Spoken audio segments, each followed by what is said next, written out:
ridiculously shiny.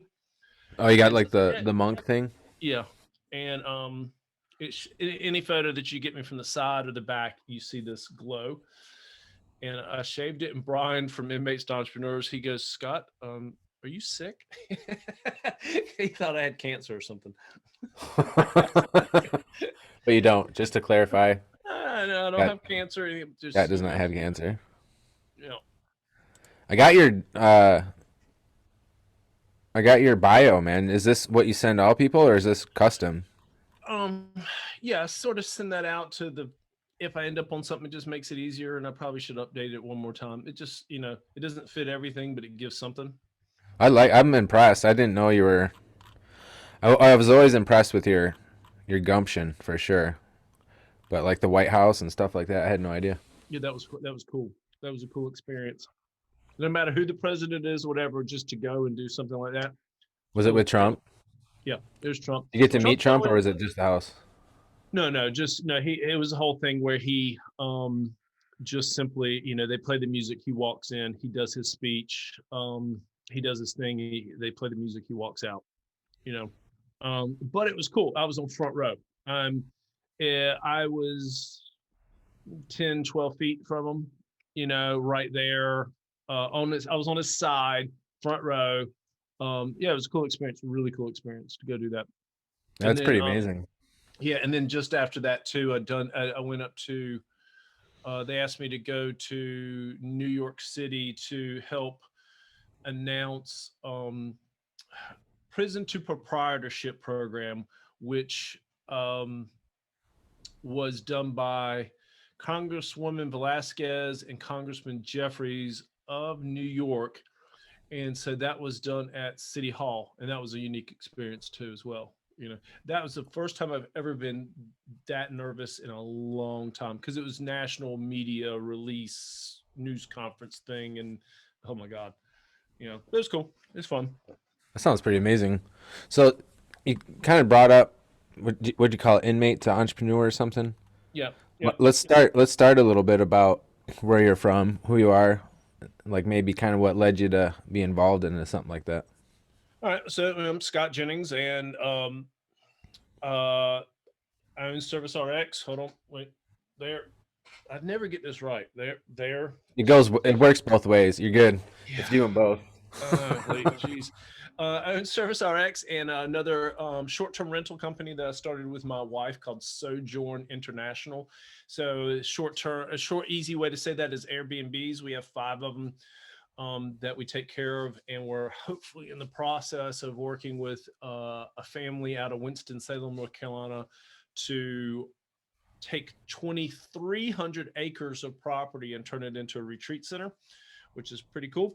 It's exciting, and you can let your mind go as crazy as you want because that sort of is how ours is going. When you have that much acreage and there's 10 home sites on the property already, and all this kind of stuff, so that's exciting.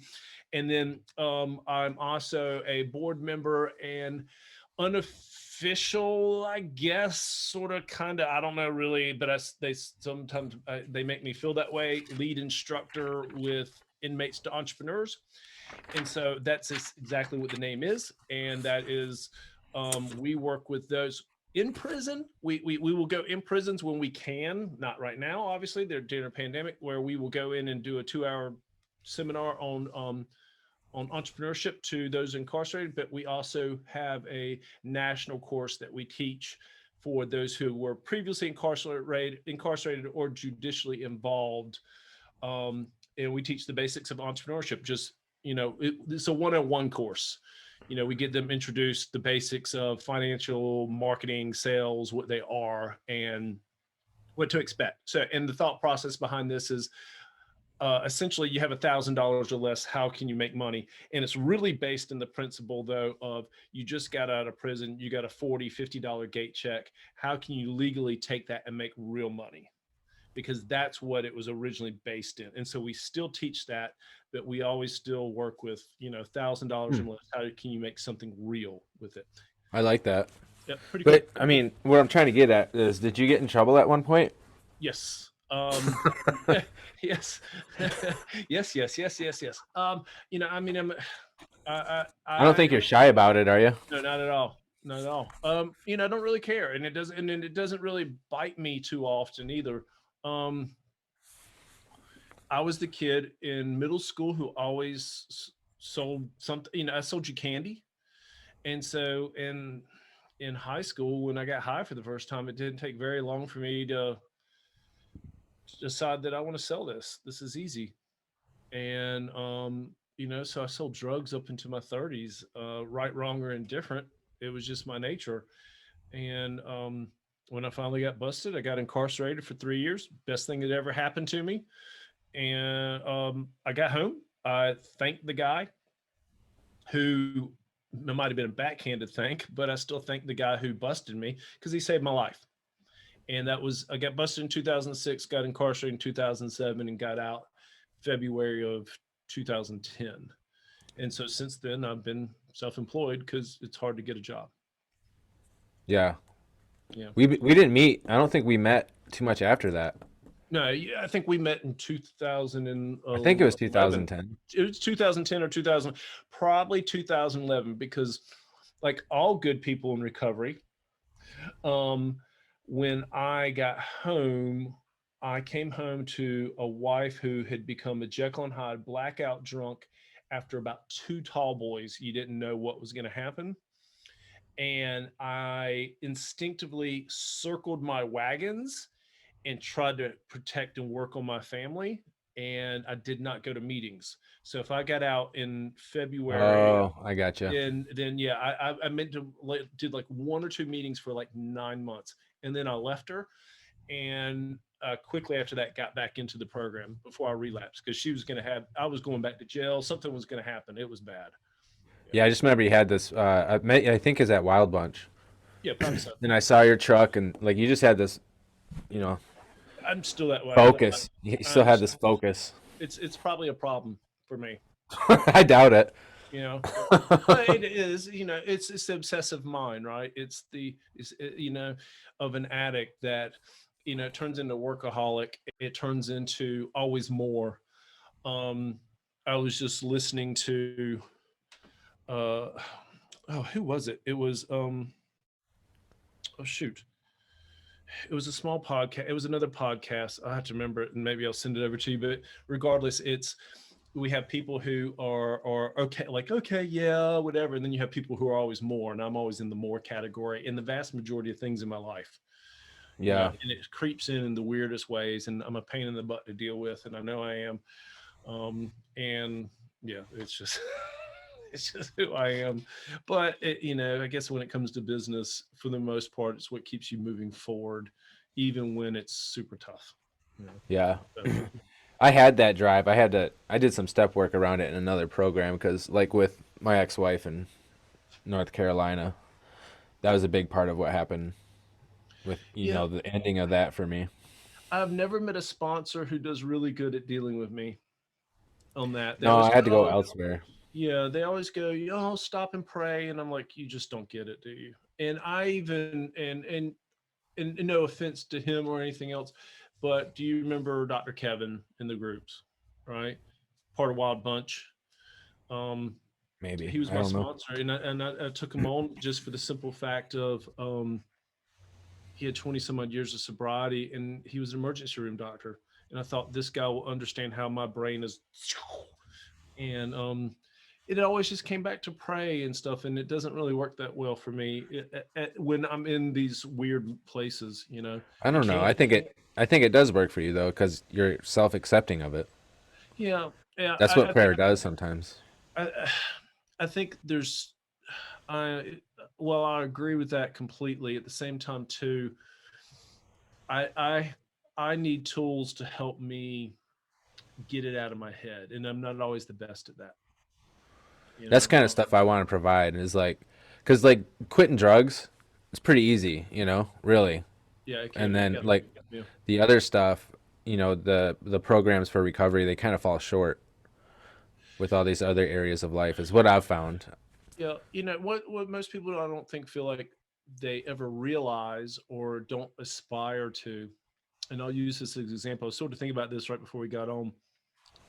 There's a guy here locally.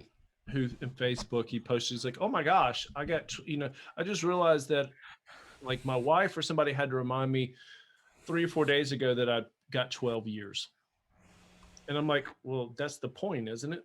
Really, To be ultimately, back to normal. to not have to live by yeah, you are in recovery. That means that you are not, you're not marking the time the same way anymore at that Yeah. point. It's one thing you're set first couple handful of years for sure, man, because you're like, wow, I got 5 years, I got 1 year, I got 6 months, all that kind of stuff matters. But there needs to be a point in time where you're like, oh, this is normal life. And while recovery is so darn important and the way that we live is important, it should not be the be all end all at all times. I got to think about it, I got to go get my chip, I got to get this, I got to get that. It needs just to be that part of the rhythm, so you're not necessarily as much thinking about it, I guess. And I don't know if I can explain that any better, and people will probably definitely take exception to it for sure. Wait, I call that lots of different things. Drinking the Kool-Aid's one. Hmm. Like avoid drinking the Kool-Aid. Like it's great to do the steps and work a program, quote unquote, but you don't have to drink in the dogma or the Kool-Aid. You don't have to be the thumper. There are a lot of people, and especially in well, just everywhere in the country. I'll just say that I mean they have decades, Hmm. and then I'm like, you guys can stay away from me. Like Yeah, I and don't then want you, anything to do with you. yeah, but then there's people who have decades who you have no idea that they have decades, because they're living a life of recovery that is not based in constant promotion. That like you have to be at a meeting, you have to do this, you have to do that. I had people in my life that had no clue why I was incarcerated and did not find out till probably at the 10-year mark or so, because I suddenly run into this person at a meeting and I'm like, you're in recovery? Well, yeah. I had no clue for all these years, because they just went to meetings and did their thing, and they just kept it to themselves. And it is what it is. And those are the people I appreciate the most, because I want to be free of the constant thought of I'm an alcoholic, I'm an addict, I'm a this, I'm a that, and lose the label over time. Even though it is important internally, I don't want to wear it like a cloak, if that makes any sense. No, I do. It's not a Yeah. badge on your sleeve. Yeah. Yeah. Yeah. Exactly. And it There's feels good. It feels there's pretty something good. about saying how sick you are every day too, over and over and over again. Like I don't think Like, that's very good. yeah, I think it keeps you Like there. I'm this Exactly. and I suck. I'm this and I suck. I'm this and I suck. Yeah, I think it keeps you there. And why be that way? There's all kinds of other ways and to grow, right? I know that you've been doing it for years, and I personally found the initial growth and trying to grow a business was my thing, right? So a business will always expose the vast majority of your weaknesses for sure, because probably it's like raising a child. It's extremely tough. And the only way that you grow in a business is you have to grow, because your business stops at whatever your level is. It can't grow past you. And so I started getting into a lot of self-help and learning about me and my psyche and other people's psyche, and that's just ongoing, you know. And then what that did for me is I got just curious about life in general. And so now I would rather constantly learn about something over, watching a sitcom, you I know. like that. What you said, business can't grow beyond yourself. Yeah, yeah, your business is never going to get greater than you. That's gonna be your that's gonna be your quote, bro. Oh, okay. and, and I can, and that just tells me, and we all learn at our own pace as well, Scott right? Jennings. You can't force what you're not, but you can improve upon it, and that's the key, is learning to prove. And then the key after that, and that's where sort of where I am just personally, is I'm trying to develop the rest of my staff, because I'm sort of it's gonna I'm my growth is gonna be much slower at this point in time. You know, Plateauing. I'm plateauing, and I will only get but so much further. And so now it's very important that anyone else around me is Well, is good at whatever they're doing. What's your staff look like right now? Well, it's really crazy for us in the way of I got my right hand. He's awesome. He's young. He's been with me for 8 years now, something like that. And my left hand started to, just with the pandemic and everything going on, life overwhelmed, um, and decided to step back. Was not willing to go into this next journey. So unfortunately, now I'm looking for that new left hand person. Um, but work is tough just because everyone's mindset through this past year has really changed in ways that it's hard for me to even understand, and it's hard for me to understand my own mindset because I've I've personally faced problems that I don't quite even know if I understand. How about, like understanding this energy that seems to be running through the society around me, that is just this negative current at all times. At least it feels that way. All right. Um, Being You told talking that you're about going to be politics? well, yeah, but I think between politics and at the same time too, while there's plenty of things we can go do as adults to still play, I think even just the psychological thought that someone says, Scott, you can't go to the movies, is like, wait a minute, hold on, what? And, and it's playing its role in the adults around me. Always being in a mask, is while it's starting to become a commonplace at the same time too, it was hard, I think, for people to swallow and to understand, because I need to see your face and I need to communicate and I need to shake your hand and I need to touch you. And you told me I can't touch you now, and that actually being near you was dangerous, right? As an individual. And that, I think, played a big part inside my organization as well. A lot of things just went really weird, you know. Did you guys have to do the PPE or PPP? Yes, it's the only way we're still in business. Fitness equipment service company is not considered essential by any means. Yeah. And plumbers and everybody else rock and rolled, right? All these people came home and started doing repairs, and then they started breaking stuff because they were home.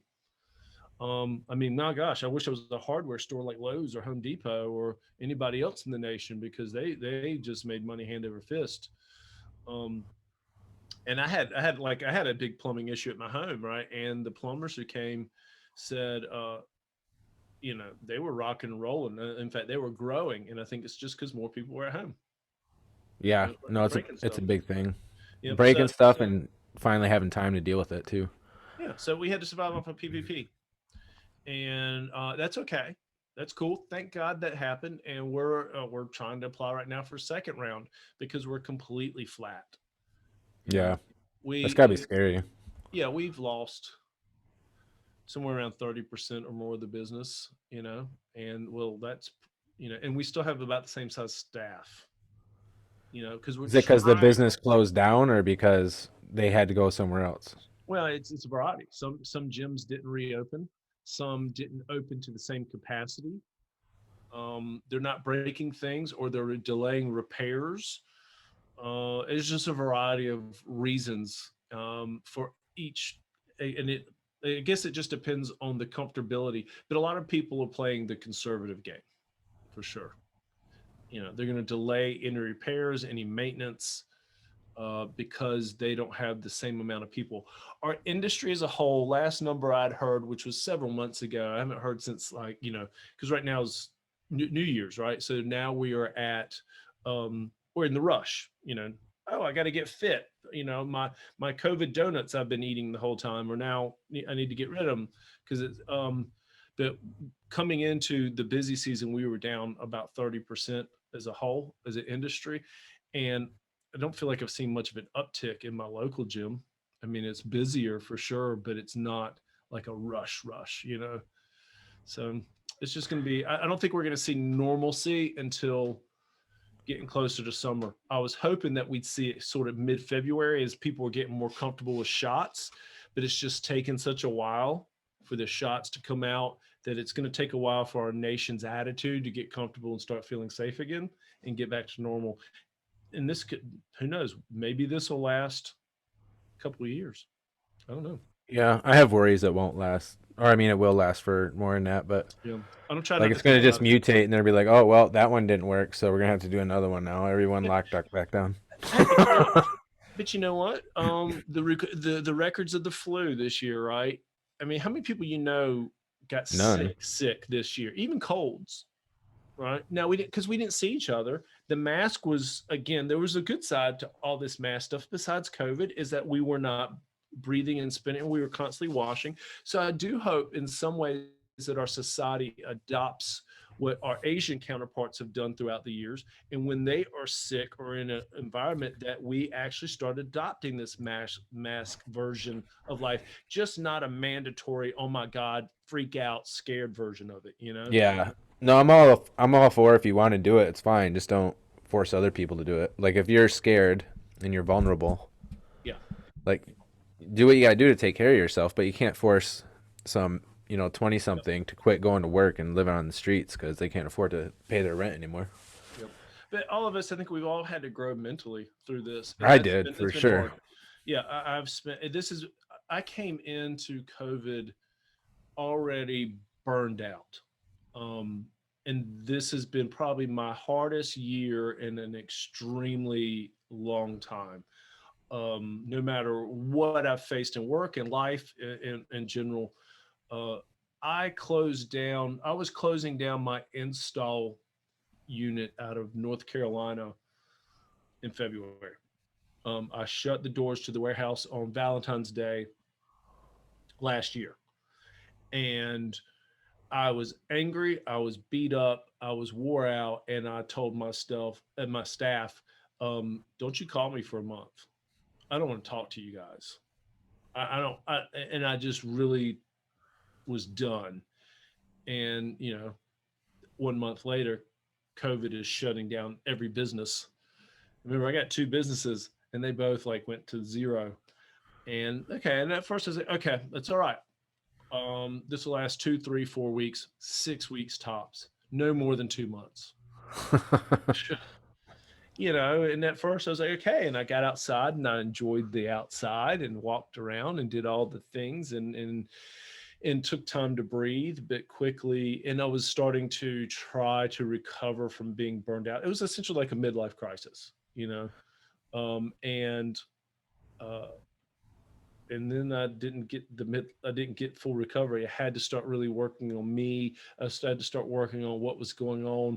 I had to sort of stuff some of the things that I'd been feeling, and that was rough for a while. We couldn't get to a meeting. um was watching friends politically tear each Oh other my god. apart, and it was so disappointed. I made a comment on something, I can't remember what it was, and in one statement I lost all respect for a friend because he told me what he thought in so many different ways in the matter of like 5 sentences.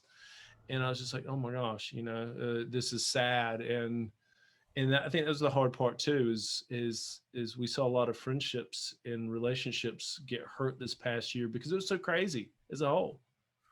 Well, it's hard because it's all propaganda. Like I made the mistake of fact checking stuff like back when 2015 when Mhm. you know everything started getting crazy because of the election year.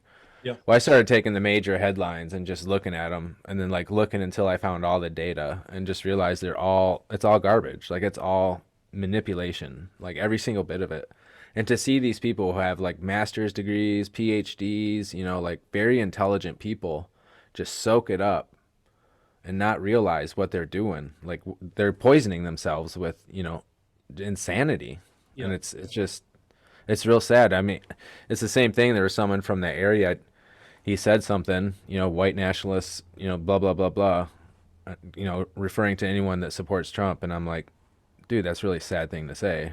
Like, there's a yeah, lot of good people in the middle America. And yeah. it was like this swarm of people. It's like, oh my god, all right. We have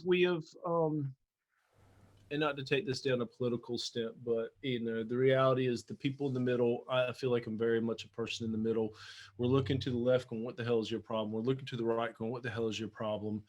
And then for those who want to step back, and think about what's going on, start paying attention, we realize that it's just because we're being force fed. And then what woke me up a lot of really understanding what was happening was that documentary about social media on Netflix, Oh yeah. and understanding that the algorithm that I'm being fed very specific stuff depending on what I just looked at. And they're just constantly making me take a taste. Does he like this? And so I only can go down basically, one rabbit hole in a general kind of thinking process. It's very hard to switch to another and see. I can't get multiple sides on any kind of issue at all. And so I have to be a person who is conscious to go, no matter what I see, no matter what I hear, take it with a grain of salt and not react to it. Um, and that really helped me personally. Is Yeah. and especially in that, what was it called? The social dilemma or something like that. Mhm. The very end, when the guy said the best thing you can ever do is turn off all notifications for social media so that you're not being constantly pinged. So that helped dramatically. Um, and then, actually get off social media as much as you possibly can. And I haven't watched the news for years. So when even coming to the election, I didn't even know what was truth or what's not. You know, I watched Tim Pool. He's pretty good. I hope I don't get in trouble saying his name, but you know he's mostly independent. He hasn't voted for a long time like me, but he really liked what was going on in the Middle East, the peace deals and everything, and yeah, so he was leaning Trump. But yeah. And what people didn't realize too is that we got to Trump because everybody else let us down. yeah, Even Hope and Change with the president before let us down, and this guy can't. But we had back to back people. We had Hope and Change, and people were like, that didn't really work, did it? It seems like same old, same old. And then this guy came in with the middle fingers up, and people like they could really get behind him with that because that's how they feel. And then unfortunately, he just sort of nailed a lot of coffins shut with the way he behaved when people held him, saying, "You really need to be able to make a very simple, couple simple statements," and he was not able to articulate um, his views on, white nationalist supremacy, no, whatever. And it was just as simple as just saying, "I do not support white supremacy." no, that's one of the ones that was completely lied about. Like Well, Charlottesville, if you listen to the whole video, like he nails them like right in the but when beginning. when you get, okay, so and that's the problem too, right? Is we get fed certain stuff, and like I said, I don't watch news, I don't watch whatever, but when that comes out, right, however it comes out, and so I personally, I say, it took me a while to acknowledge this, but I realized that when COVID had started, I didn't believe it at first, and I The didn't COVID. believe, yeah, I did not believe the how bad it was going to be, right? How bad it could be, and here's why: because it was Dr. Fauci. Well, when all I have to hear out of Dr. Fauci is that he has worked with our government closely since the 80s. And all I hear is puppet at that point in time. To stay that long working that close in a political environment means that you, at some point in time, must toe a party line. I don't have trust or respect because the climate that we're in, right? And so it took me a while to get on board and understand.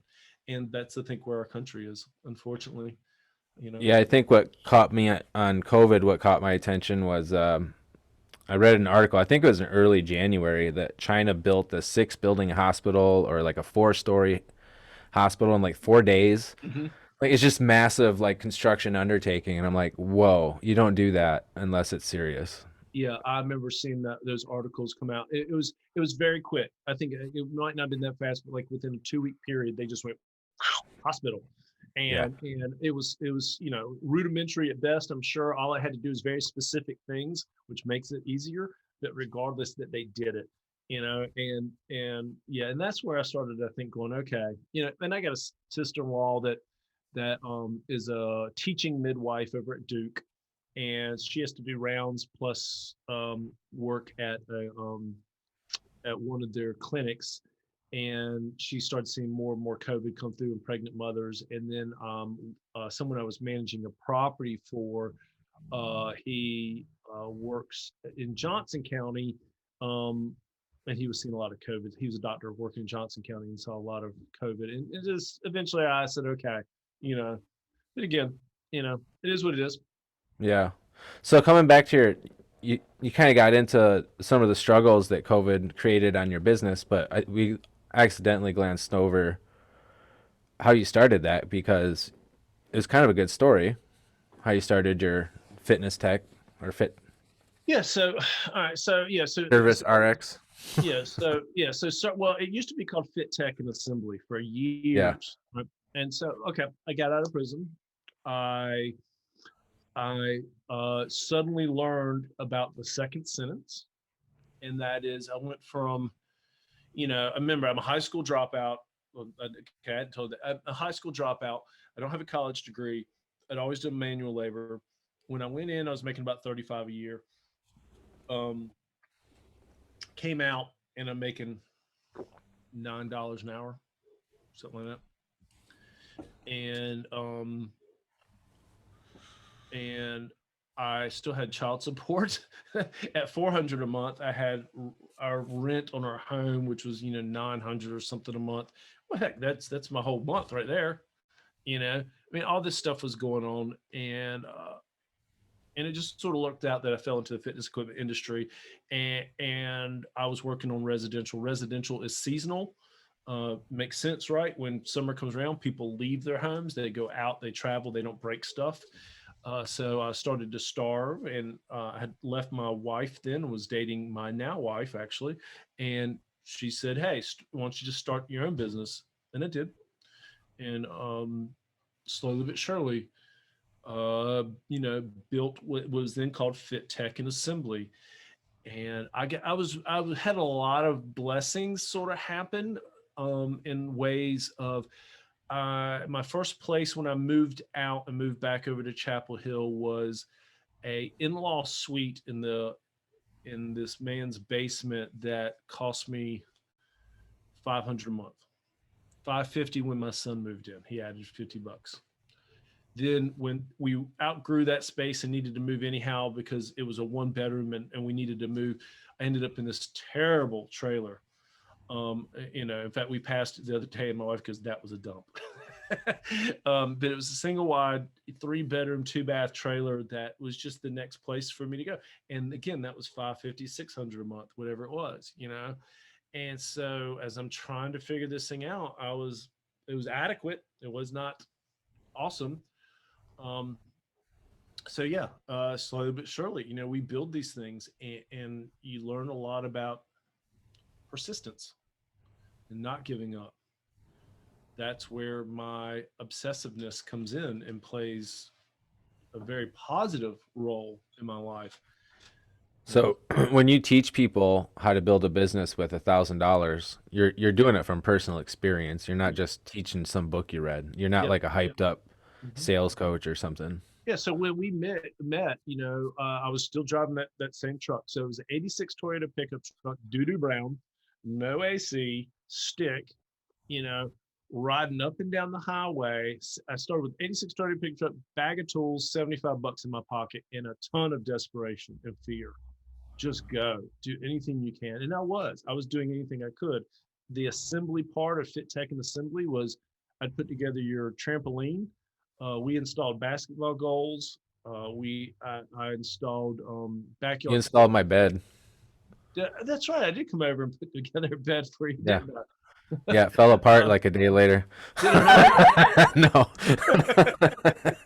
That's fine. I got your money. um, no, and it was like it's all desperation. Just yeah, but that's okay. That's what it takes, and doing whatever it took. And I'm glad those things happen. I'm glad for all the stuff that's happened. You know, uh, So if it was easy, I don't think I would be the person that I am. what was that like though? Like, because I know just personal experience when you're all alone and you got this doom coming at you, Mhm. this mountain of bills, you got your son to worry about, you got, all these responsibilities and you don't have anything to show for it in your pockets. And it gets heavy. It gets real heavy to carry. Like what was your trick? What was your tool to like kind of pick that up and just out of faith move through that darkness that can, sicken the mind. Yeah, I think I had a couple really good things happening. So one, I was developing a really good relationship with my son and enjoyed having him full time in my life. Um, so he was a wonderful motivator, right? Two, my while living situation was not the best, it was good enough, and it was shelter. Um, Three, um, I was growing at a pace enough to make it exciting. You know, so first year was maybe $32,000. Next year, I think we got either 50 or $80,000, something like that, and then started to double for a while every year, and and then my now wife. So I met someone finally who was a healthy partner in life, and so and then my recovery was really good. I was constantly going to meetings. I had a routine that was healthy. I had someone again, this woman in my life who's very supportive. My son was supportive of it all. So no matter what sort of got thrown at me, I had things to rely on that were positive, and you can't take away that how important that is at those moments. Yeah. So you kind of brought up relationship. That's what I heard a lot. Is that relationships that you've had were very grounding for you and like a keystone Oh for yeah. your motivation. Yeah. Well, okay. So also too, it was a point in time in life where think about it. All right. So I'd been a nonstop sort of kind of screw up, causing nonstop problems all the way up to it being incarcerated. I get home. I get an come home to this woman who's blackout drunk, and everyone, your signals go up, and this isn't working. So when I finally had a chance to do it myself, um, so many things were positive, and so that fuel of good, finally healthy relationships in life really made a big difference as a whole. You're right. I mean, relationships are everything. And I was meeting good people, and I was learning a lot. And I was very engaged in life. And so, okay, so like we talked about in recovery, I was very present in that time period. You know, and I was not revisiting the past a lot. I was repairing a lot of relationships, so I was doing a lot of healthy stuff personally, and that was great. I sort of long for those days in some ways. Yeah, I do too. The growth that like Yeah. that. I Hmm. can see where you're coming up with your quote now, because it sounds like the more you grew, the more your business grew, or at least there was a direct correlation. Like maybe even there's this thing I throw out there. It's like when I give, I get, but don't Yeah. give to get. That Right? makes absolute sense. Yeah. My best nights or days often are days that I work with inmates and entrepreneurs, because it is so selfless.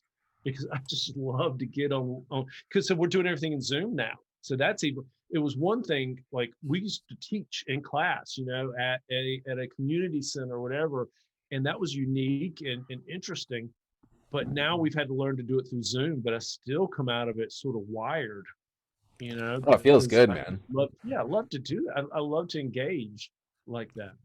I think I have a similar experience doing this. Yeah, I bring had us my up. I had my friend. I got sober with him. He's same situation almost. Like he lost everything. He didn't go to prison, Hmm. but he lost everything in the crash, the Hmm. recession. He built like a construction company out of nothing during the recession in Michigan, which was like a really hard hit area. And now he still has it, and they're making really good money. They're looking at doing a whole development. Good for They him. got like 40, 60 acres they're looking to develop. But just it was the same kind of emotional movement that you get when you're helping someone just Hmm. by being here and being part of that. It's really Yeah. important for people to be involved, I think, with things like that. Because otherwise you get stagnant, life becomes boring. You kind of like you might start taking it out on people close to you, because you're not quite comfortable with yourself. For sure. And that's strange because actually I've gone, through this past year in and out of being in, yeah, where I'm hard to deal with. I can't, you don't want to be around me. I'm not being the best version of me. And more often, that's when I'm not able to engage in those things outside of myself that help me to forget about myself, you know? Yeah. You hit the nail on the head there.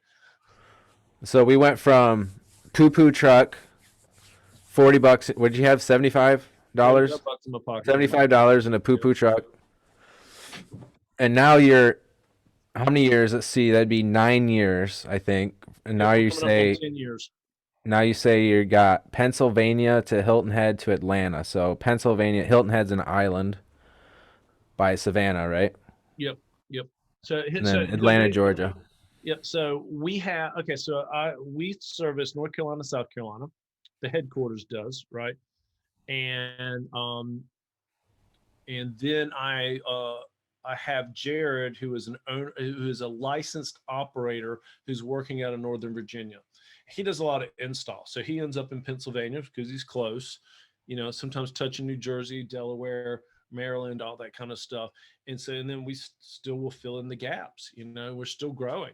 So for the last couple of years, we've been trying this licensing kind of version. Can we reteach what we do to Jared, which is another set of unique experiences and mistakes, and how do you do this right? And because people who build out franchises, it's not as simple as you would think it is.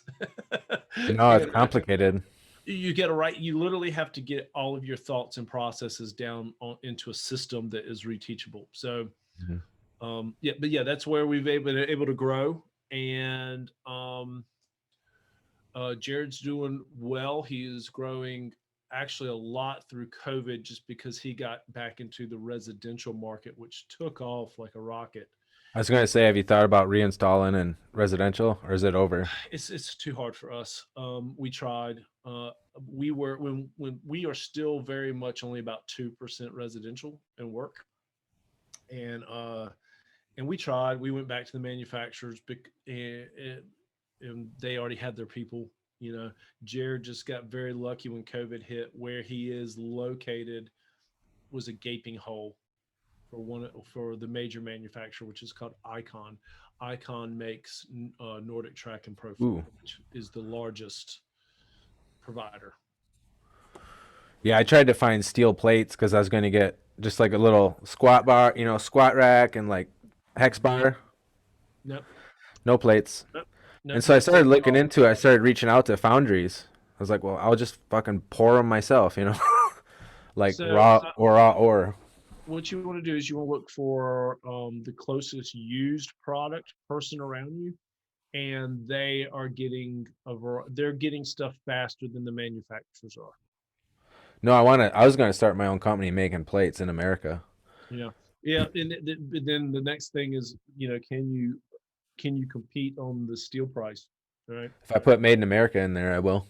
Yeah, there's a couple companies that are made here in America, or they say Well, made just in America. after COVID, like there's a lot of people really upset with Yeah, what's going on with China. yep. Um, I don't know if I'd want to get into me personally, just any manufacturing. I got a couple things. I got one thing actually. There's a I got a design somewhere here in my office for it's just a cord management box that would be great to use at hotels and in apartment communities. You know how like when you go to the gym and usually your big box gyms, we usually have that trough in front of all the fitness equipment that houses all the Hmm. cords. It's just individual boxes that basically do the same stuff, but we actually don't have it in our industry. Did you see And it? You didn't see that one online yet? yeah, I mean, there's a couple things, but they've never taken off. And I think they're actually coming out of different industries is where they're really coming from. No one, at least yet, and maybe I'm missing something. If I am, please send me the link.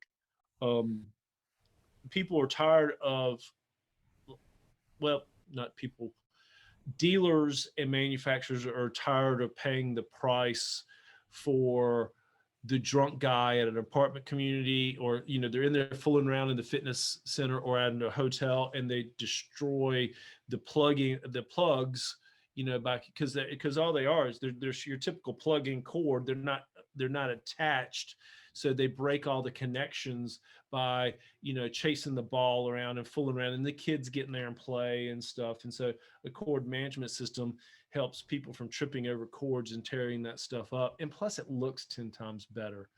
Oh, Um, I know what you're saying. You're talking about electrical mhm. cords. I thought you were talking about all the cord exercises.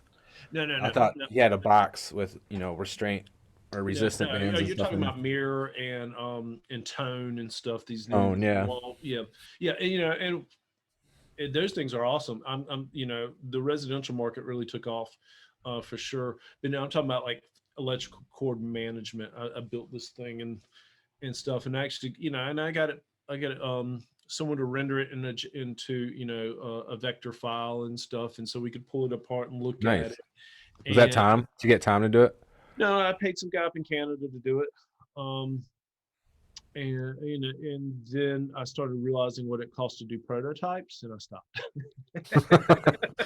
and That's I where the real investment happens. Yeah. and yeah, when you get into even to get one plastic box made, I was going to end up being like $1,000 or more, off of a 3D printer and everything else. And it's just, and no matter where I called, I couldn't find a price that made sense. And I'm not that invested in it by any means. Um, and then what it came down to is, even if I did get invested in it, then we were looking at building molds that were going to be $20,000 or so. And, you know, I just didn't think all that would be necessary. That was my own ignorance for sure, what it would take. So you obviously have, earned your stool of respect, I guess, as far as starting with nothing and building something really successful. And that probably leads into how you became so instrumental in inmates to entrepreneurs. Like you're a board member and a teacher and a mentor. What's that mean? Well, so, okay. So this is interesting when it comes to them. I okay, Brian Hamilton, our founder, has been teaching inside the prisons with Reverend Barber, which we've never met. He keeps saying one day we'll meet him. I think he might be a figment, an aberration. uh, The but shadow leader. yeah, exactly. He's like the wise guy. He's like the wise monk in the mountain or something. He just, you're not sure if he's actually there or not. Um, but he would go in and talk to the incarcerated, and Brian, being an entrepreneur, would also often talk about business and other things. And so in 2008, I was in a seminar of his in Hillsborough, and while I was incarcerated, and we think, because he wasn't really keeping records, he had just named it Inmates and Entrepreneurs, like actually started to try to build this program. And we think I was in his second seminar under that name ever. And I even got out on pass, which you can do in the state of North Carolina. And I went and made a video for him, and other stuff as well. I'm not sure how all that really happened, or why it was me. And then I got out, I started my business. Part of how I survived actually was, I worked directly for him for a little while under Inmates to Entrepreneurs, and then we folded for a short bit, and then we reopened. Brian went through some personal stuff, and he just couldn't handle this as well. And once he recovered and dealt with that, we started Inmates to Entrepreneurs back again, and we've been kicking butt ever since. But we learned a lot in the first round. We weren't getting, like, we didn't have any real meat in the product, and that's the downfall of 90% of nonprofits, besides no funding, is they really don't end up with a product. And so we started really talking about it, and we developed together a course. Everyone that was involved and had input, and once the idea got sparked, he really took things and ran. And what really helped too is that he sold his business of 20 some odd years, and had the financial means to completely retire in his upper 50s or mid 50s, whatever he is, upper 50s, and at the time, and put money into this. And so that's what we've done. So since being around, and I'm like yourself, I'm a vocal person. I usually try to give my 2 cents, and try to battle for the greater good. um, I ended up on the board. I ended up teaching more and more and more, and I'm appreciative to all the opportunities and experiences that it's afforded, because who am I, right? I mean, I'm just this dropout kid from North Carolina who got himself incarcerated, and it's just been trying to wing it for so long. But I guess I can communicate at least the material in a way, and have fun with training. We do have a lot of fun. I love to teach, um, and whatnot. And then luckily too, here recently, um, one of our other instructors, Dan Kovarik, Coach K, not Duke Coach K, but our Coach K, he was a longtime business coach. And so he brought in his training experience that he learned, and we sat down and redid the curriculum. We took, because we had good meat, but it was just ordered wrong and stuff. We kept noticing this after we, you know, and so we redid it. We did it right before COVID hit, and we started teaching it. And that suddenly realized that we had really good meat to teach. Like it was the proper order. And then we taught all through COVID. That pushed us online, right? And that was great because now we went national, and our footprint grew exponentially. So all this started in right where used to live, kind of like right where you are, Yep, and now it's a national program. yep, That's awesome, dude. yep. And And it's what a pleasure. I mean, so the last couple week Tuesdays is I've been teaching the Midwest course. So I've we've seen got, that yep, somewhere. yep.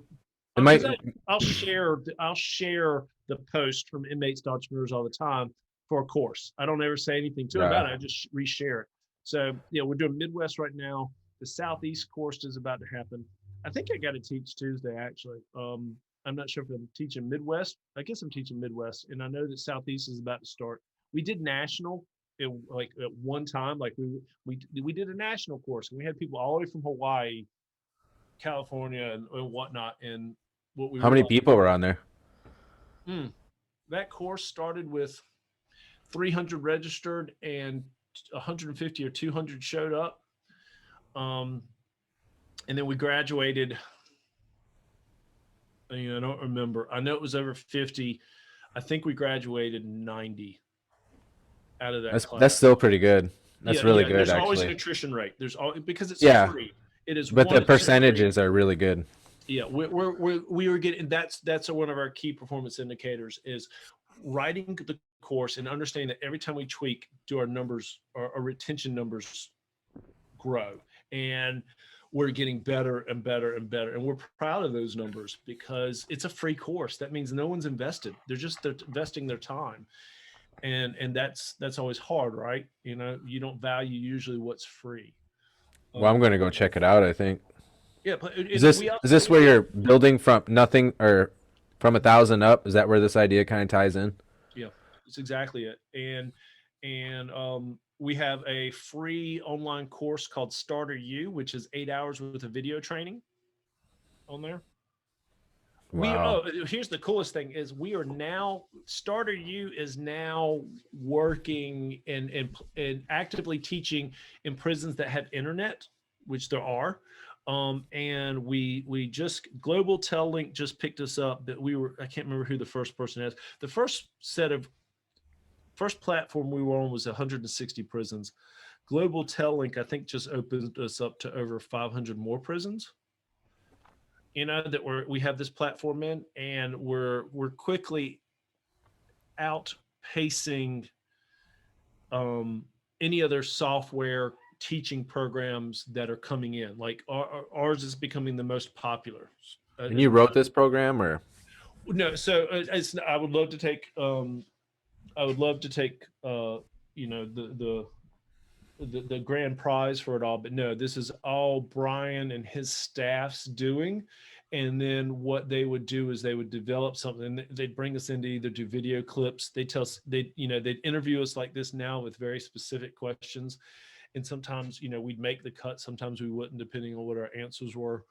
Um, uh, this is really Brian and his staff's doing over time. And then only on the back end here have I think I've grown to the point where I am really contributing in on that. And that's with understanding the teaching aspect of it.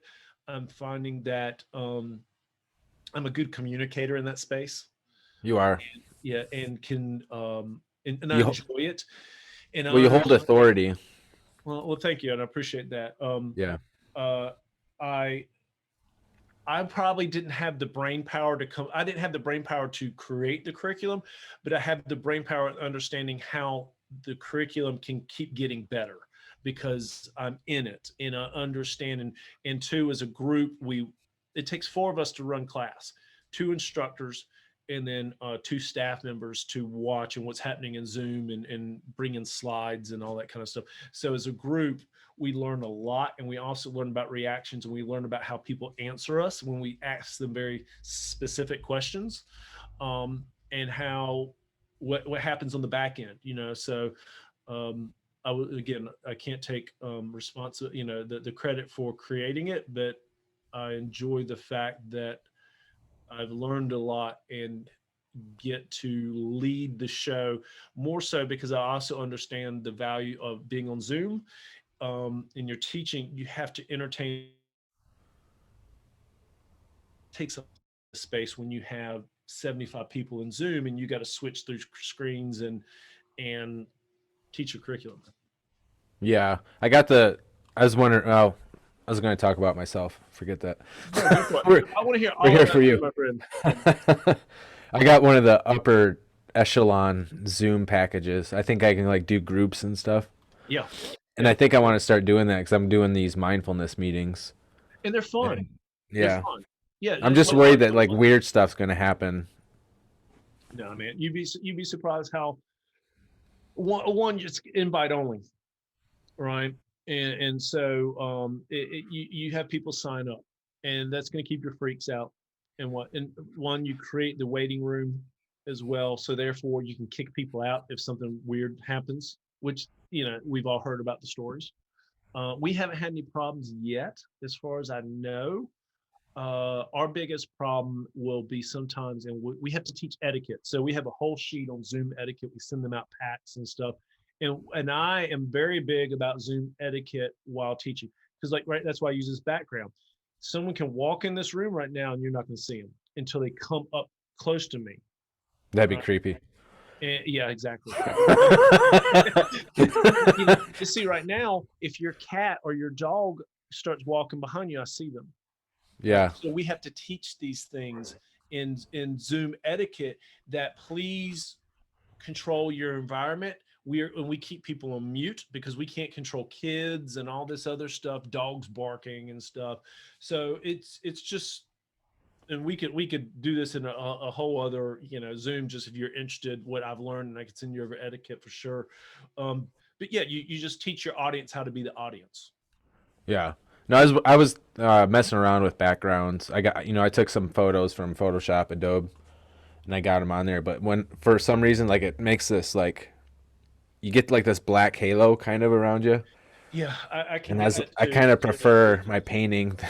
No, that looks great. It looks great. What I need to do is get off of my tail and paint the wall behind me. And see what happens is, well, you can't see I this. can't I see don't know if anything. my arm's gonna, yeah. So there was a wall over here to my side, and then they removed it at some point in time. But there was a door jamb right here, and that door jamb is is half painted in two different colors, and then it's still part of the door jamb, and it just looks terrible.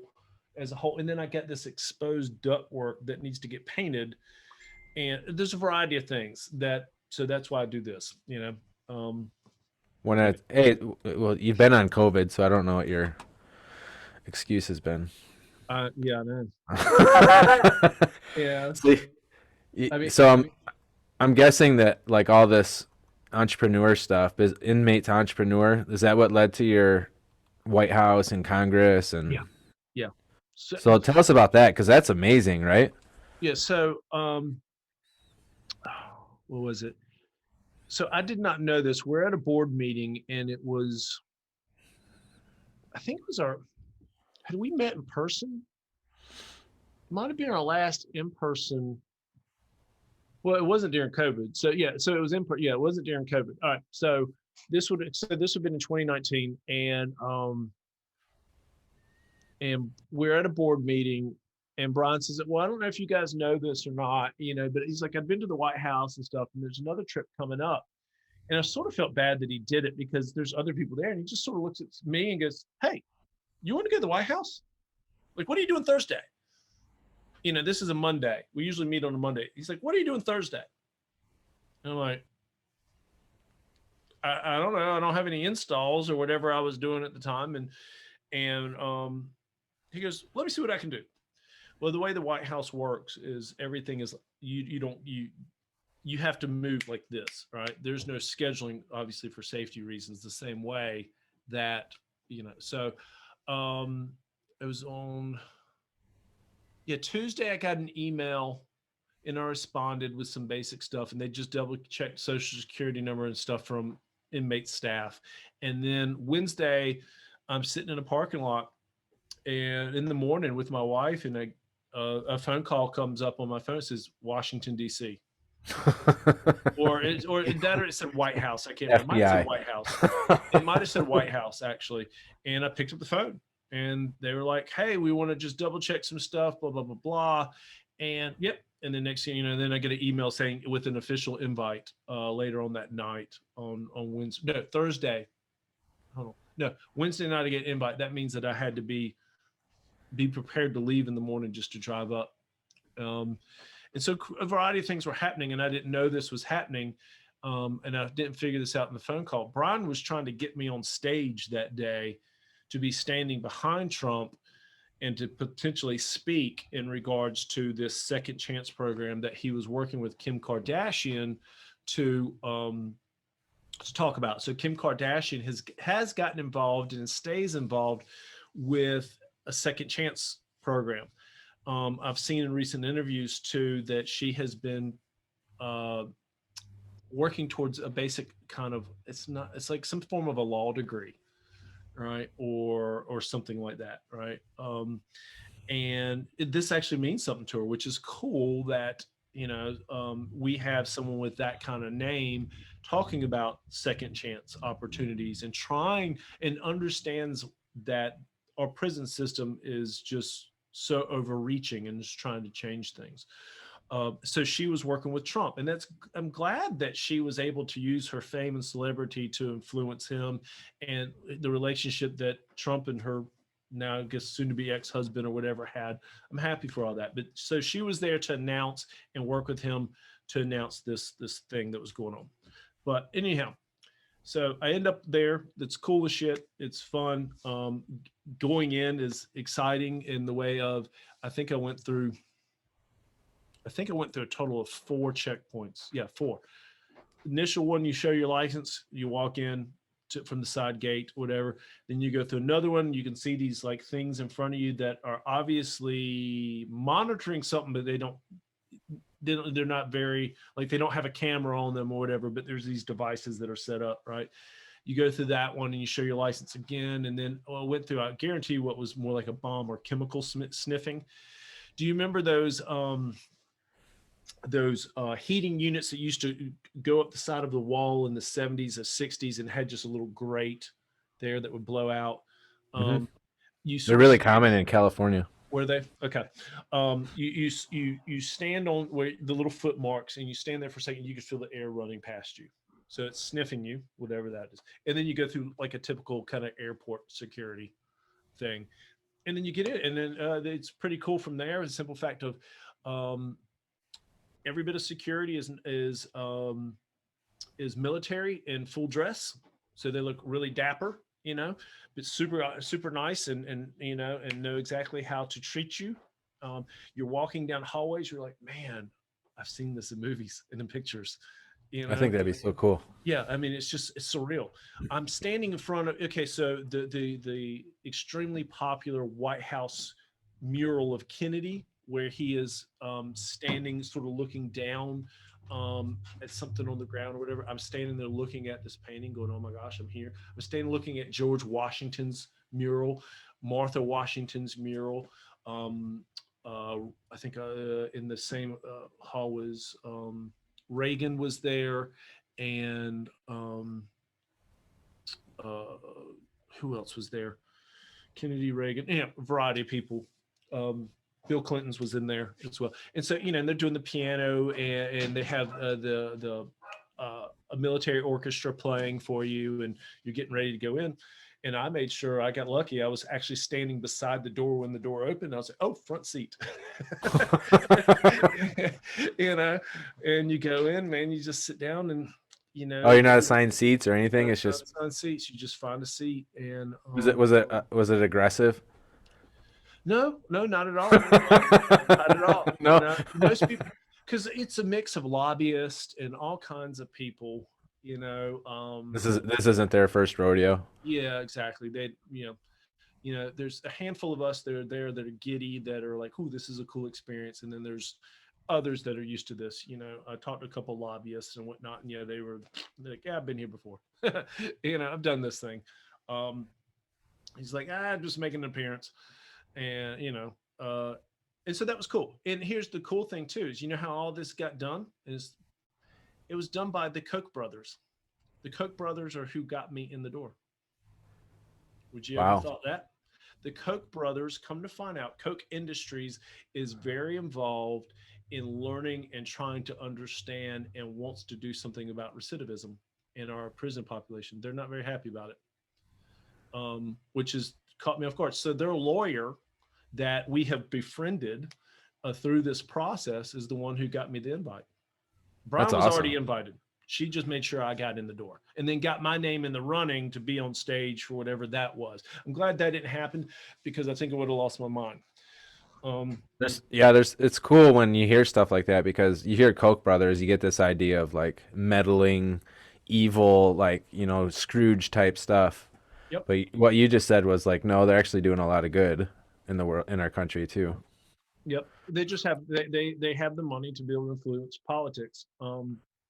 But they have a sidearm that is involved in the prison system, and they are trying to slow it down and close the loopholes that are causing problems, and that are keeping people incarcerated, and that's cool to see. Yeah. um, because they have the money to influence that as well. Yeah, I'd like to see that. I've come, this is where I'm real liberal is any non-violent drug offense. I think they should just be let go, really, at this point.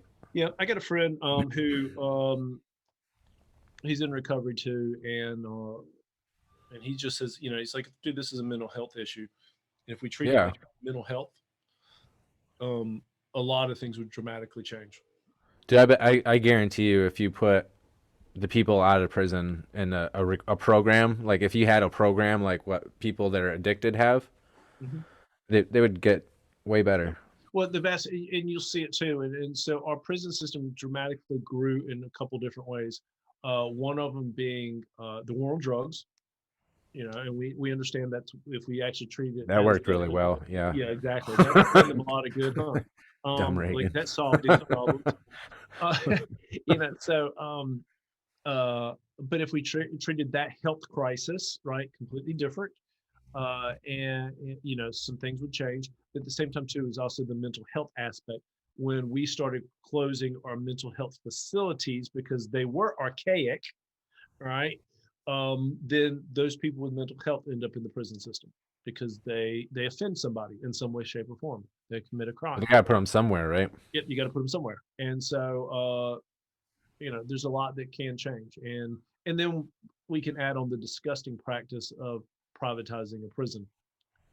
So, you No, know, I don't which want to get is into that. yeah, which is it completely makes zero sense whatsoever.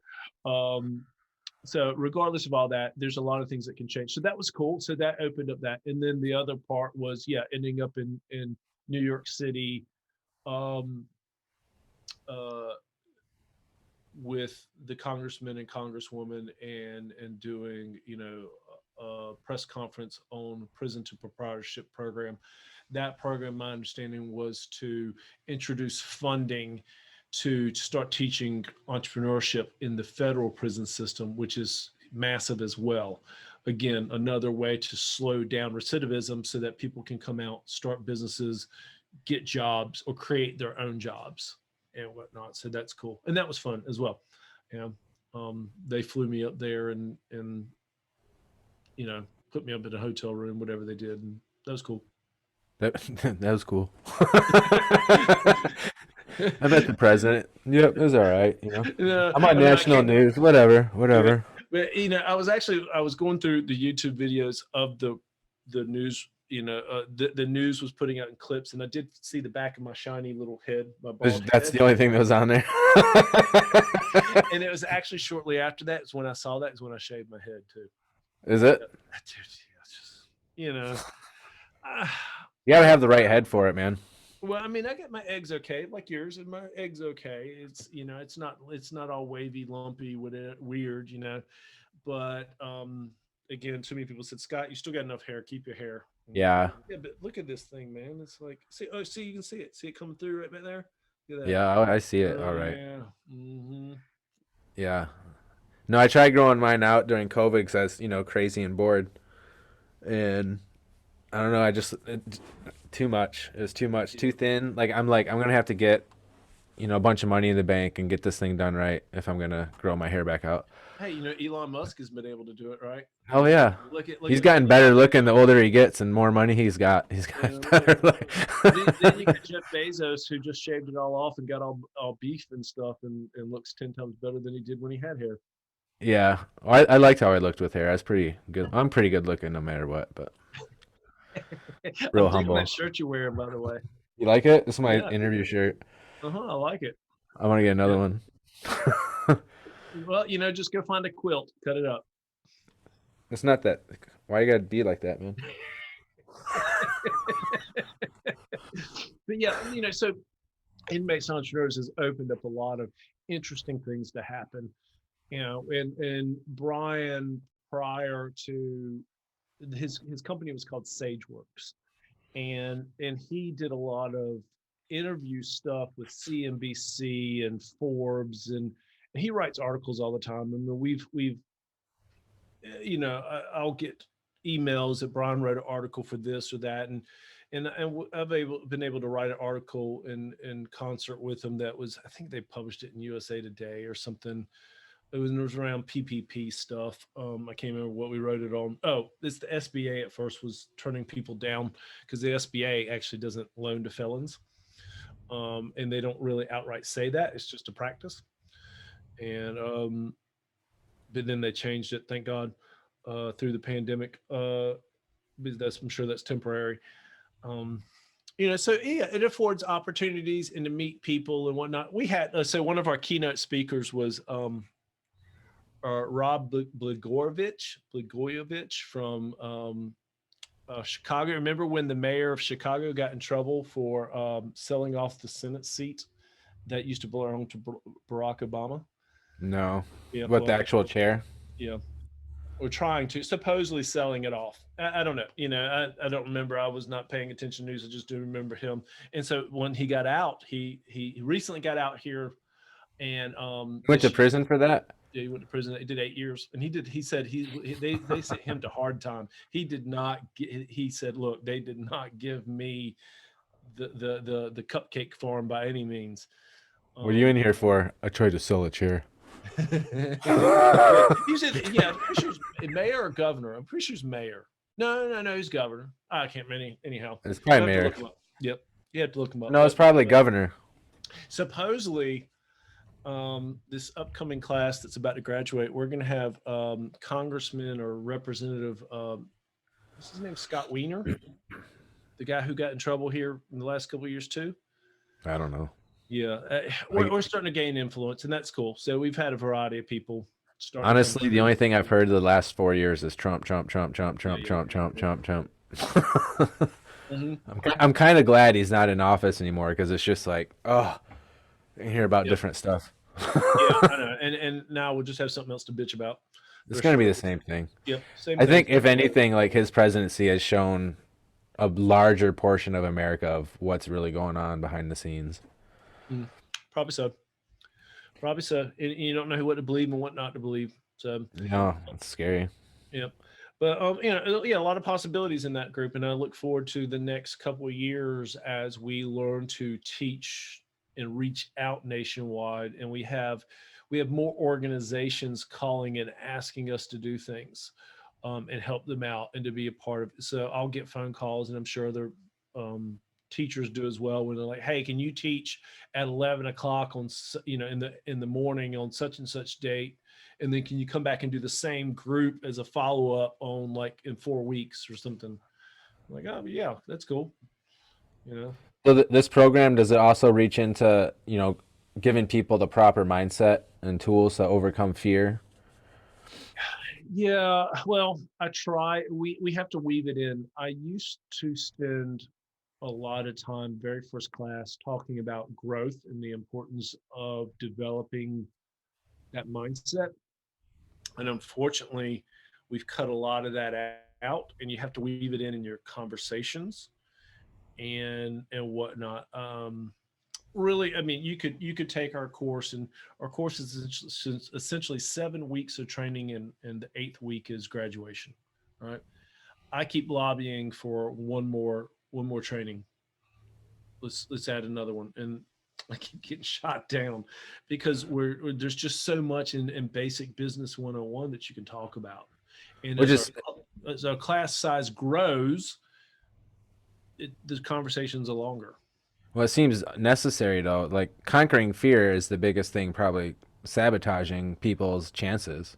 Yeah. So what's the point of having all this, data and material understanding, logical understanding of how to do things and put it together if you're too afraid, to execute? Yeah, and so one of the things what we do is we talk about a lot with instructors and stuff, that the key to success is to not talk about the good constantly, talk about your failures and laugh at them and what you learned from them, and be extremely vulnerable during class. That we're just average people doing average things, and some was luck and some was we learned, and it's again, I'm teaching with. I mean, some of our instructors, you know, are independently wealthy, and they did their time. Some of them now that they're independently wealthy, they're now coming back and doing startups, so they're at that same boat. All right. One of our instructors has got a medical startup going on right now that, he started with $0. He's independently wealthy, but he talked somebody into paying him to write the software that they want to start the business. And that's what we try to teach. You can start from zero. Hmm. There's so many things that are teachable if you understand how to look at it. And that's where we start removing fear is a lot of that. So like, most people think of, oh, I'm going to buy a house and I'm going to buy a house, but I got to do A, B, and C. Well, no, actually you can wholesale. So I can sell homes and make $5,000, $10,000 just being, as I always equate everything to being a drug dealer. Right. I go find this person as the product. I sign a contract with them.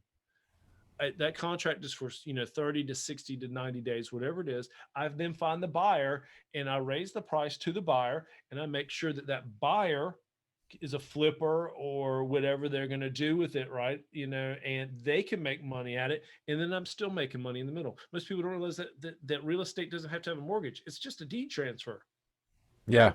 Or you can do something called subject to.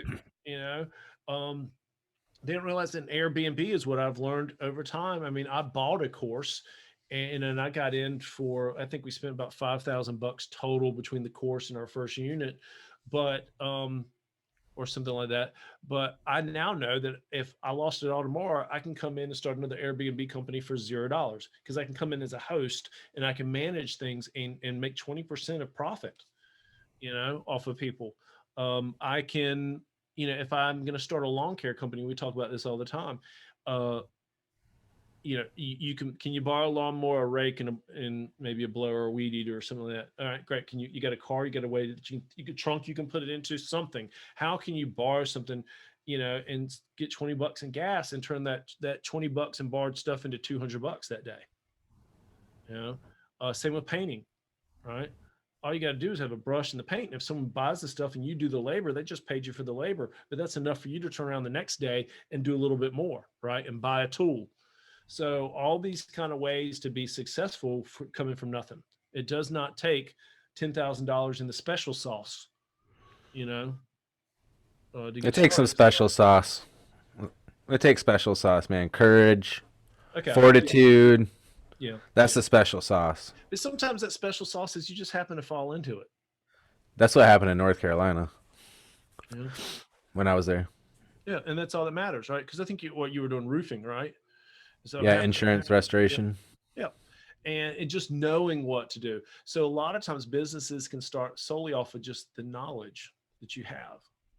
And not, it doesn't take a dollar amount, it takes knowledge and someone in creating the confidence for someone to pay you for that knowledge.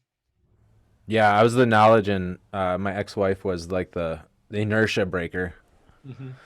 She was hardcore, man. She went from nothing education wise, no college, to master's degree, which included a full ride at UNC for in 5 years. Oh, good for her. She was beefy when it comes to that kind of stuff. Yeah. All of us have those potentials, you know um but you did say it does take courage, it does take fortitude. We do talk about persistence and stuff.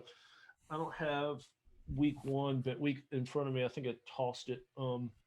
But we do talk about the traits of an entrepreneur, and we talk about the positive stuff. What we do is we have them do a pros and a con list. The positive things, what do they already have that they know they have? But then one of the cons in all this list of different characteristics, what are they missing? And those are the things that they know that they're going to have to work on. And we talk about those things ourselves, right? I'm not a good financial person. I'm still weak in Ugh, that I hate today. it. You know, I I'm that's probably that's my kryptonite, right? Is the finance, and that's what I'm more focused on this past year is learning about finance. Finance And and paperwork. yeah, and I have, I don't write checks for Service RX. I don't write any checks, at all. You don't want to. I start to twitch, because when the money's going out the door, the bookkeeper does that kind of stuff. But I do it for Sojourn, and because we don't have a ton of checks to write, but I pay rent and all those other things that we got to do, and pay out the people that we manage for and things like that. But how to make money work for you is a skill set, and um, I'm weak in it. I know how to. I don't think that's true, Scott. Oh, you'd be surprised. There's some things I could have done much better for sure. Yeah, but I You think know, you're painting. I mean, you got to look at what you have right now. You can't be bad with money and do that. no, no. I mean, well. I think I could have made better decisions that would have me in a better space for sure. But what I have that overshadowed a lot of that was the ability to work really hard and to be creative in that creation of stuff. But again, the management, we've made some interesting mistakes along the way. But also too, I fully admit that in the fitness equipment service world, we are underpaid dramatically in our industry compared to a Well, it's so point where, competitive, I'm sure. well, and for us, see the manufacturers. I've been in this industry now since 2011, and no, 2010. I started in 2010, and I've never seen the manufacturers raise pay at all. So if the manufacturers don't raise, it's hard to that to trickle down, right? Um, and so you do a fair amount of warranty work. So Life Fitness, your largest fitness equipment company in the U.S. and one of the largest in the world, is the worst at paying at $45 an hour. Um, we know plumbers that probably make $45 an hour. I've you never know, made that um, working for someone else. well, you try, the trades. There's a lot of people in trades that can make close to that an hour. If you're union, yeah, Yeah. But then but see, the high end for us is 75 an hour, where, that's not you bad. know, How many guys you got to split that up amongst though? Is that oh, I mean, two? it's one guy. It's usually one guy in the field. But And we so don't do a his lot of work. wage, overhead, and then what you get? Yeah. Well, I mean, okay. So it's one guy in the field, but then you got office staff, Yeah, overhead. and so there's three in the office right now, you know. But we don't do a lot for Life Fitness. They don't like us. We don't really like them. you know, they don't like the fact that we're smart enough to understand that, we're not going to play your game. We'll find we work with people who, there's also big in our industry, and I'm sure there's with other industries as well, master slave mentality, and we don't play slave very well. Yeah, I always get frustrated with that. Yeah, I'm not a slave, and I'm a partner and a resource, and you work with me, and I'll work with you, and that's how life is meant to be. And if you want to constantly, you want to poke a finger and point and tell, you can go somewhere else. What else? I don't know. You tell me. I'm looking at this is all from your prompting here. This awesome profile you gave me. I got this, and I was like, who's running the interview here? Is it me or is it Scott? Well, strangely enough, It's good though. I like it.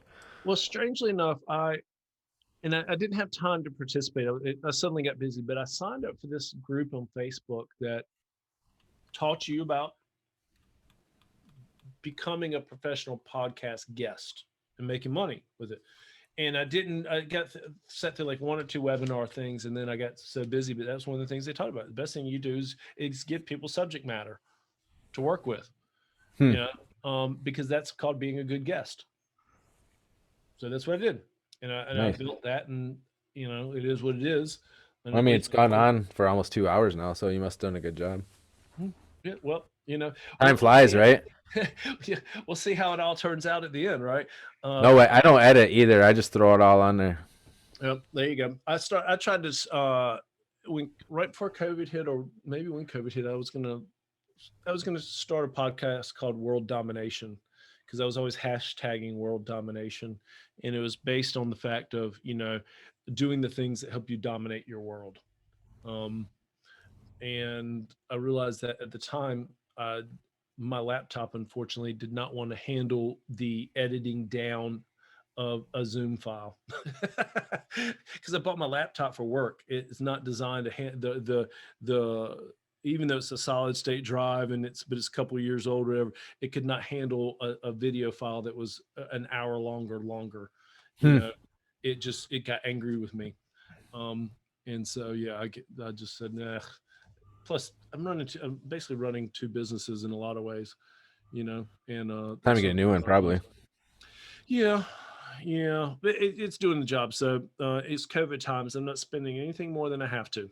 Lenovo has a lot of 60% off type Oh, deals right now. I really wanted to buy some tablets yesterday, but I was like, okay, I can spend that money on a tablet or I can spend it on marketing. And I was like, yeah, I'm not a tablet person. I love them. I think tablets are about to disappear with the invention of the folding phone that we have. Oh, did you see that? Yep. The So there's Nokia gonna one? yep. So and they're gonna keep, because they keep trying versions of that. I think what's going to happen is this, because tablets aren't super popular. You're just a very small niche, so you're part of the small niche that uses them. But they are very popular for the work environment. So I think the tablets are really going to get regulated to the work environment, And school now. in probably schools and stuff. And then that flip open kind of phone is going to be is meant to replace the tablet space in the residential market. Yeah, I'm just waiting for the hand link, Oh like yeah. in my skin. So Hmm. Well, they did something where they actually created like this watch band kind of thing that had these cameras that would project across the arm. It was a couple of years ago, and it was just a, I guess maybe just a thought process, but they developed this thing where, yeah, the watch would be the phone kind of thing, and it would project a screen across your skin, and but it still had the same kind of motion sensors that are like in a Wii or something like that, where it could watch your movements. I don't know. You know, a lot of interesting things are about to happen over the next 10 years because the Oh my God. technology, Yeah. we are taking Neuralink. off fast. Yeah. Yes. We're going to And Mars. Neuralink. It's going to help us get there. yeah, I'm a That'd be little great. upset though, is that I'm a Samsung Note person, and they keep Spending that just big money, huh? the well, I don't have to use my laptop as much nowadays.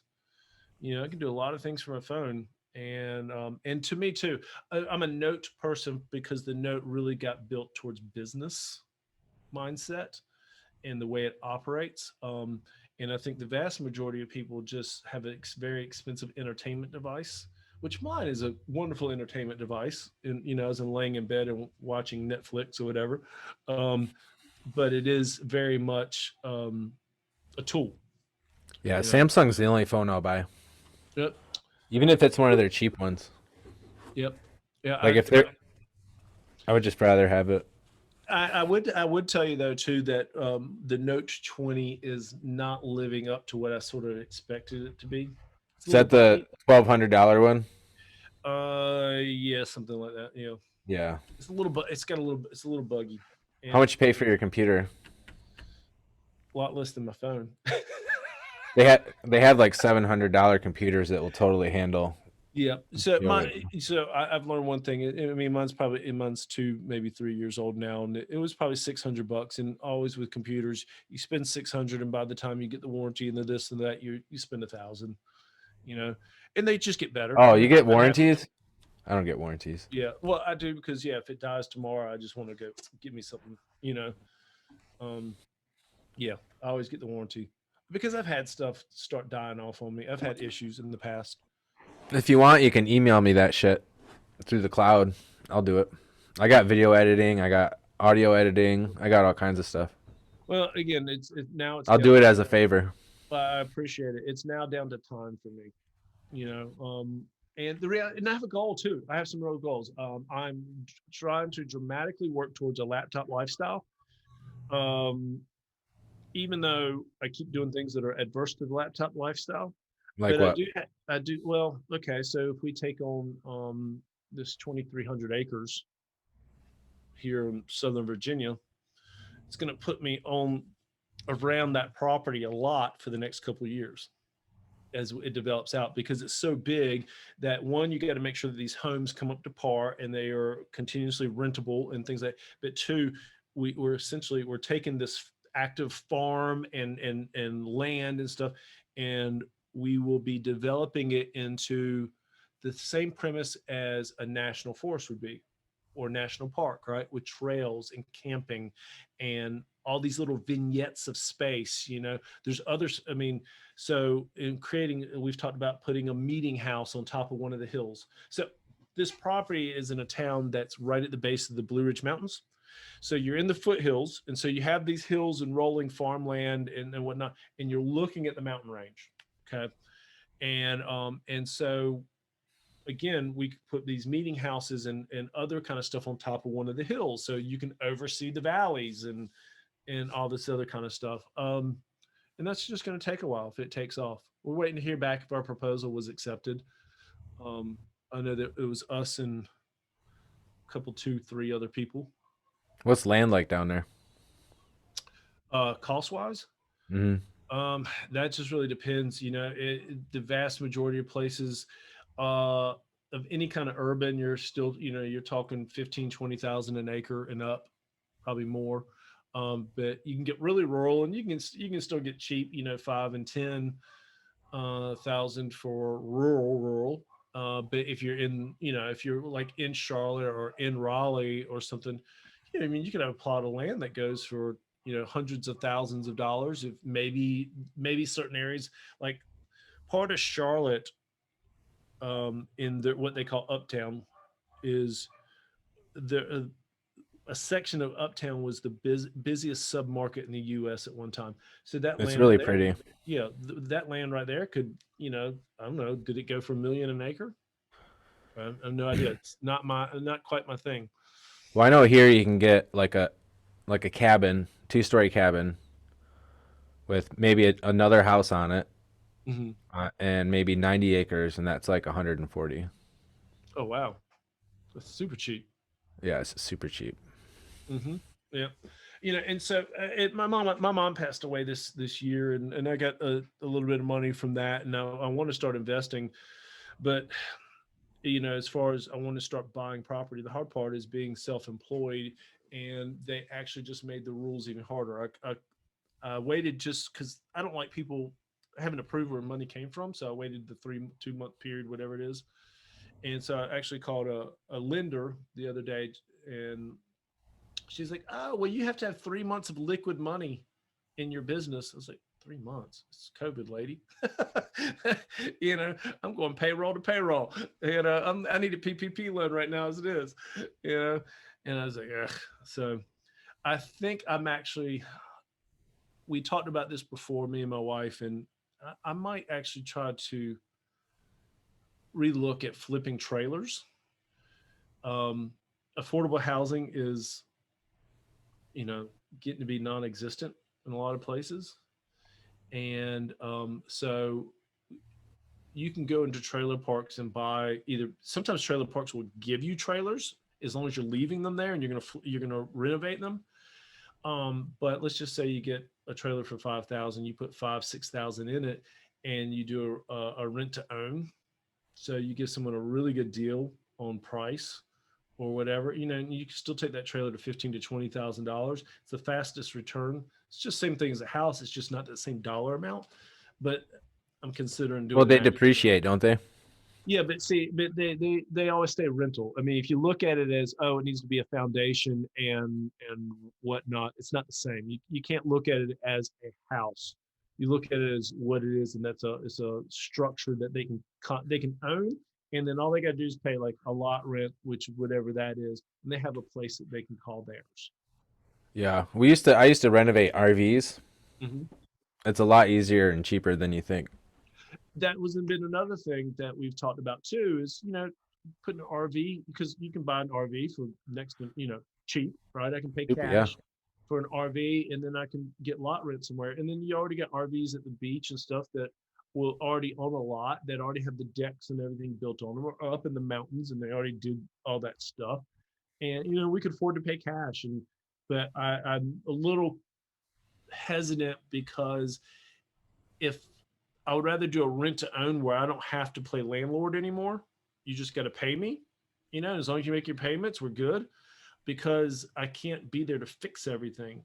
I'm handy enough that I can fix a lot of stuff, but if I buy something that's 3 hours away and I renovate it, I can't get there to. I don't want to. That's not my job anymore. Yeah. And that's what I'm trying to get to too, is doing things that I don't have to be the person who solves a lot of problems anymore. I get to use my brain from wherever my brain happens to be residing at the moment. We were supposed to go to Panama, in the country Panama, February and March this past year, and because of COVID, we didn't go, and because we were going to try to take our short-term rental business and go down there and look at, is this a place where we would like to set up shop. We had chosen Panama because I went down a rabbit hole one day on YouTube and realized that Panama consistently ends up in the top 5 places in the world to retire. And it's tropical, and there's a lot of good positive things about it. And they're developing as well. So, uh, again, a lot of possibilities of my future, and I keep doing things that maybe are adverse to it. For what I I think really you'll want. get there. You Yeah, seem to I be think so too. You know, seem to be one of those guys that whatever idea you get, Yeah, you'll yeah, make it and happen. I got a creative wife as well too, and so we try to think outside of the box and figure out how to get something done. It's rare that we say you can't do it. It just might be a not right now do it. Yeah, like you still have to learn how to prioritize. Yep. Ultimately, I mean, so I'm working with a business coach too. I hired a business coach, here in the last handful of months because we're facing problems that we didn't understand how to deal with, and to become a better business at Service RX.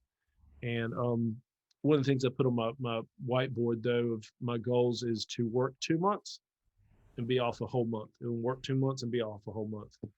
Um, and so that's really what I'm trying to get people over at Service RX trained to do, to where I can completely not be around and nobody feels like they have to call me. So we're putting videos into training. We're doing all kinds of stuff.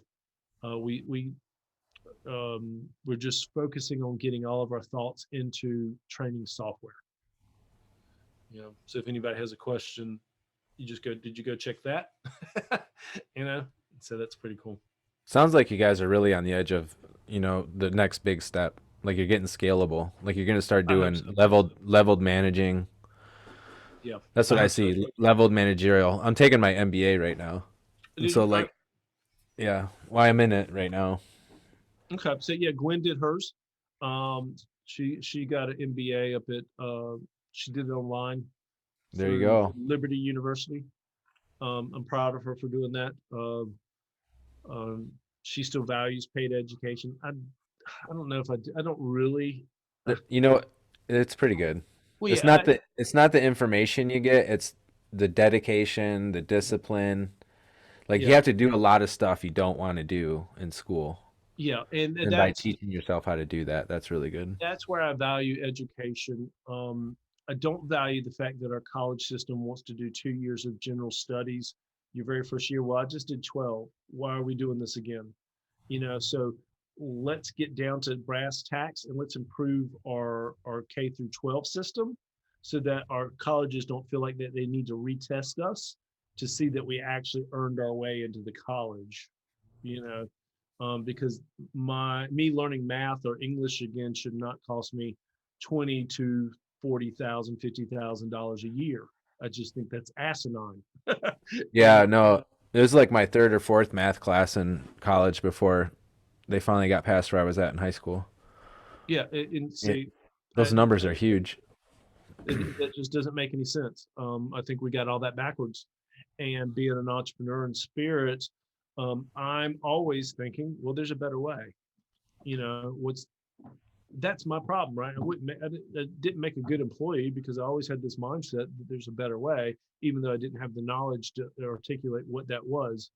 It's one of the things I'm constantly trying to do at work is I tell people all the time, I'm asking you a question. You've presented the problem, so what's the solution? Well, I don't know. Well, then stop telling me the problem because I know that's the problem. I haven't figured it out yet. Do you have a solution yet? No. Okay. Well, then stop telling me the damn problem. You know, yeah. I want my people at work to get better though, and so let's just. I'm constantly asking them, if there is a problem, and I also hold them accountable if they don't tell me yes, there is a problem. Well, then I can't fix it. You know. So it's a variety of things happening right now. Anyhow. Well, I think that felt like it was a good place to wrap her up. Well, cool, man. This is fun.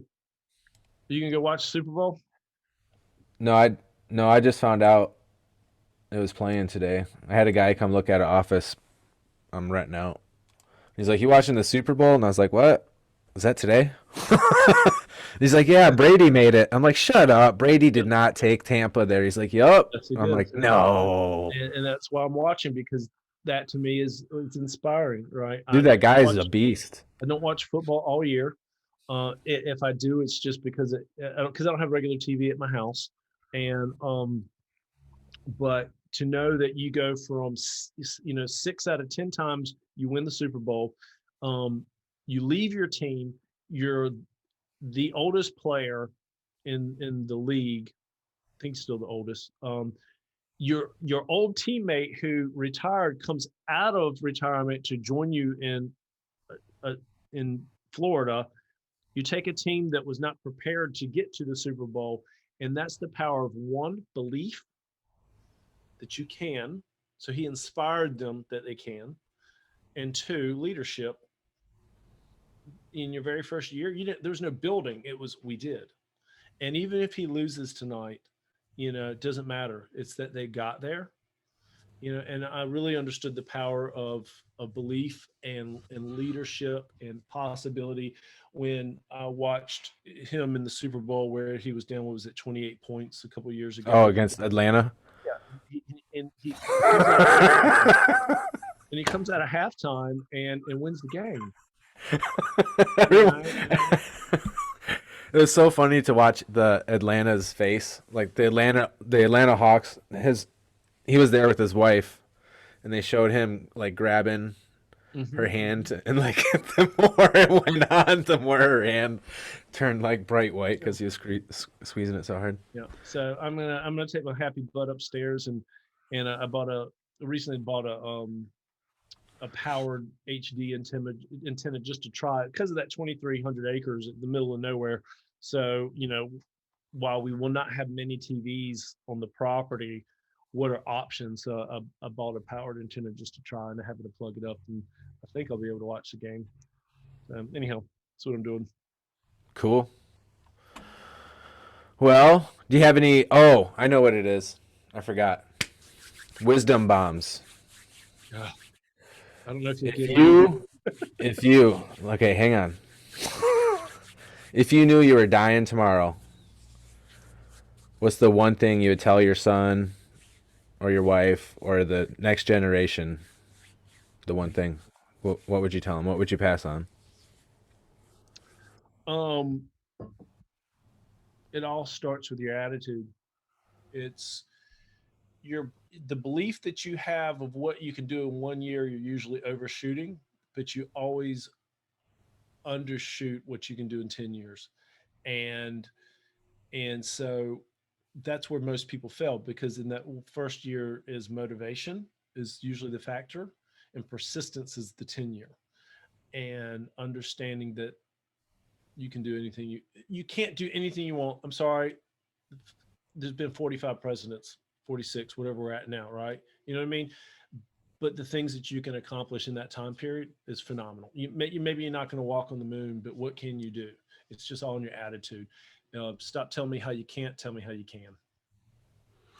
Yeah, I've been reading this book called Millionaire Mindset, hmm and they talk about attitude, the mindset, obviously, but the associations we have with things like money or things like goal setting. Like goal setting is for geeks and nerds, and whatever that you collect ideas about things that are false, and then when it comes time for you to do them, you sabotage yourself because you're not Yeah. looking at your programming. I Yes. think that's really accurate. Yeah. In my years growing up, I definitely had a mind. I'm still working through that subconsciously, trying to figure out how to shed the things that are sabotaging me in my life. Because what my tools that I had as a young man are not the same tools I need today. And so again, that goes back to my original statement. You're only as good as who you are become, how far you can take your knowledge. I'm 47 now, and I am trying to still keep learning, but I'm slowing. I feel like in some ways I'm slowing down. So I'm gaining some wisdom, but what's next? And so that's my ultimate goal. I want to leave Service RX because I feel like I've sort of done what I can there, and I need those new challenges, to help me keep growing. Um, I'd like to talk about that stuff with you for mindful male and for mindful recoveries because like we mentioned before, people get clean and sober and all that kind of stuff, and then that's it. And I, yeah, I I want people to go more. I want people to be more if they want it. And so the website is like, here's the more available. Like we put it right here.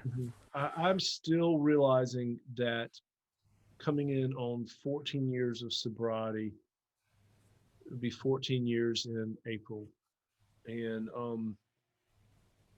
that I'm still peeling that onion away.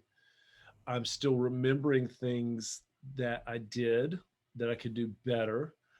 Um, I have a very strong ego that protects me from my own stupidity and the bad mistakes that I've made, and I've forgotten a lot. Um, I have some interesting things that I don't want to talk about here, but some things from my past that have recently come to light, and they're wonderful, and but they're challenging all at the same time. Um, and I met with somebody from my past and started talking about these things and realizing the things that I'd forgotten by talking to them. It's like when my best friend passed away, and I get hanging around all the guys that we used to hang out with and party with, and all the things that I'd forgotten. You know, my ego's good at protecting me of my stupidity, and so again, it's learning to become a better person. Uh, because my brain will block things when it sees something that's uncomfortable, if that makes sense. If all that sort of comes back to that thought process, it still plays a part in my day to day, and I'm aware of that. I see a problem, and it's uncomfortable, and my brain, for whatever reason, is uncomfortable in wanting to process it. Like you get like, Yeah, and so it just stops it. It yeah, shuts it down, yep. and it won't address it, even though I know that it's there. It won't address it, and then it forgets about it, and I move on to the next thing. And That's so that, mindfulness. yeah, that's There's my a way to thought. get into it. Yeah, and it really, if I wanted to address things, I'd be smart enough to sit down and meditate on it, or do whatever. I You would don't, take the you don't, process. it doesn't have to be like that. You just have to sit in the quiet.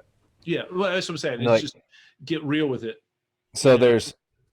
here's my wisdom bomb is when people say when you meditate, you focus on your breathing, right? Hmm. So there's another place to focus, which is right here Hmm. Yep. between your eyes. Yep. If you practice doing that, when that stuff comes up and you just, it comes up and you just keep coming back here, it goes like this. Like all that stuff that's stuck starts expanding out and it Interesting. moves out. It's way more efficient than the breathing. The breathing is more like, I don't know, like putting an ice pad on a hurt knee or something, right? Yeah. Yeah. Whereas this like actually heals the fucking knee. Interesting. And then now I'm also the kind of person too. I suffer from the negative voice that wants to try to come Oh, the forward. critic. And yeah, the critic. The, you know, if we get back to recovery, I often will fall into the director, and I'm trying to direct the world, and I'm not getting anywhere. From You the critical point of view or what? Yeah, yeah, yeah. I can get super critical. I can get very righteous in a heartbeat, and at least in my own head. If I'm not showing it to you, I am in my own head, and I fully admit today that I can be so right. I'm right until you prove me wrong. I try to be aware enough that you have the opportunity to prove me wrong, but unfortunately, my rightness backs people down when Well, I'm you're asking. very, you have that authority about you. Yeah, when I'm asking you to tell me and explain to me where it's wrong, unfortunately, I don't sometimes get what I probably have asked for. That, or they were just full of shit, and I actually was right. Or, I don't know. or you scared them. You probably scared them with your Yeah, yeah. intensity. I don't mean to, by any means. I'm learning a lot about being an older adult male you know, that's trying not to be full of bluff and blunder and everything else, piss and vinegar anymore. It's hard work, huh? It is, man. Changing is hard, It's you know. uncomfortable. Yeah, it is. I mean, with what I was just sort of mentioning, this past that's come up, this other person that I'm talking with is in recovery too, and this individual shot me a text message and said, "Well, that sounds like some real third step shit, doesn't it?" And it was just a kick right in the crotch because this person was exactly right, that I was not turning anything over, that I was trying to just completely want to control and everything else, and it was just like, God dang, asshole. Yeah. I always get conflicted on that because third step and from especially if you, 'cause I don't know if I should be a dick or not, but in the program, third step is just the lineup for the fourth step. That's all that is. Well, but it also means just sit down, shut up, and let the process be the process. Right. So, That's where I get confused though because like there's things in life that unless I took that initiative, you know, they wouldn't have happened. And they well, were okay. definitely like at the end they were a gift to my life, you know what I mean? Well, yeah. Okay. So the way third step got broken down to me was from a sponsor who he was batshit crazy in the first place. But he said, it's just, you do the action and God gets the results, period. Right. So when we were talking about at the very beginning, where you mentioned that prayer has a purpose and whatnot, I'm the kind of person that I will go and I know I need to stop and just sit and pray about something and just try to listen to the universe because the universe has its own weird, unique voice and it has the ability to bring us to calm. And I'm not going to talk about religion or anything else because I can't wrap my mind around it. The finite mind cannot wrap around the infinite, and that's this universe. I mean, my God, trillions of galaxies or whatever the hell they say. How the hell do you even know this? And where did it even come from? But regardless, something about when I stop and I talk to it, it affects something.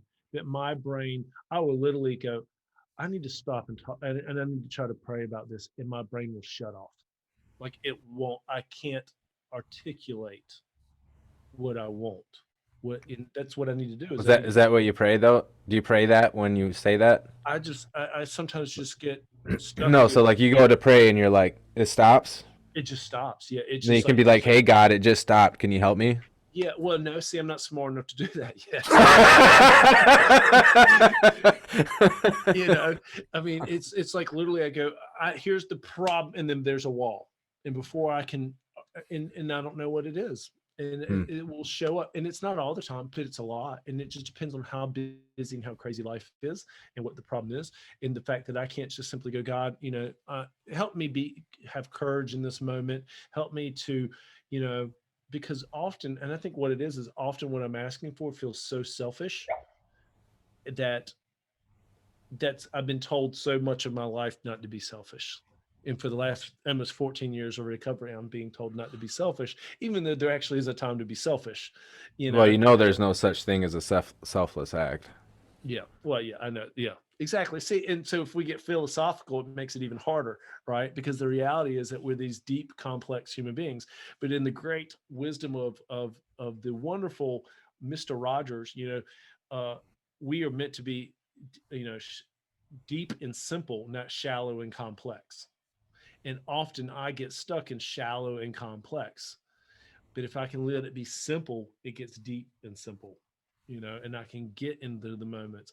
But my brain will just be like this, right? And I go, oh God, and if I stop and go, I need to pray or I need to get in the moment, and it's just like suddenly there's like this vice that just locks in and says, no, sorry, you get to sit in your bullshit, you know, and it's just noise, and it's hard.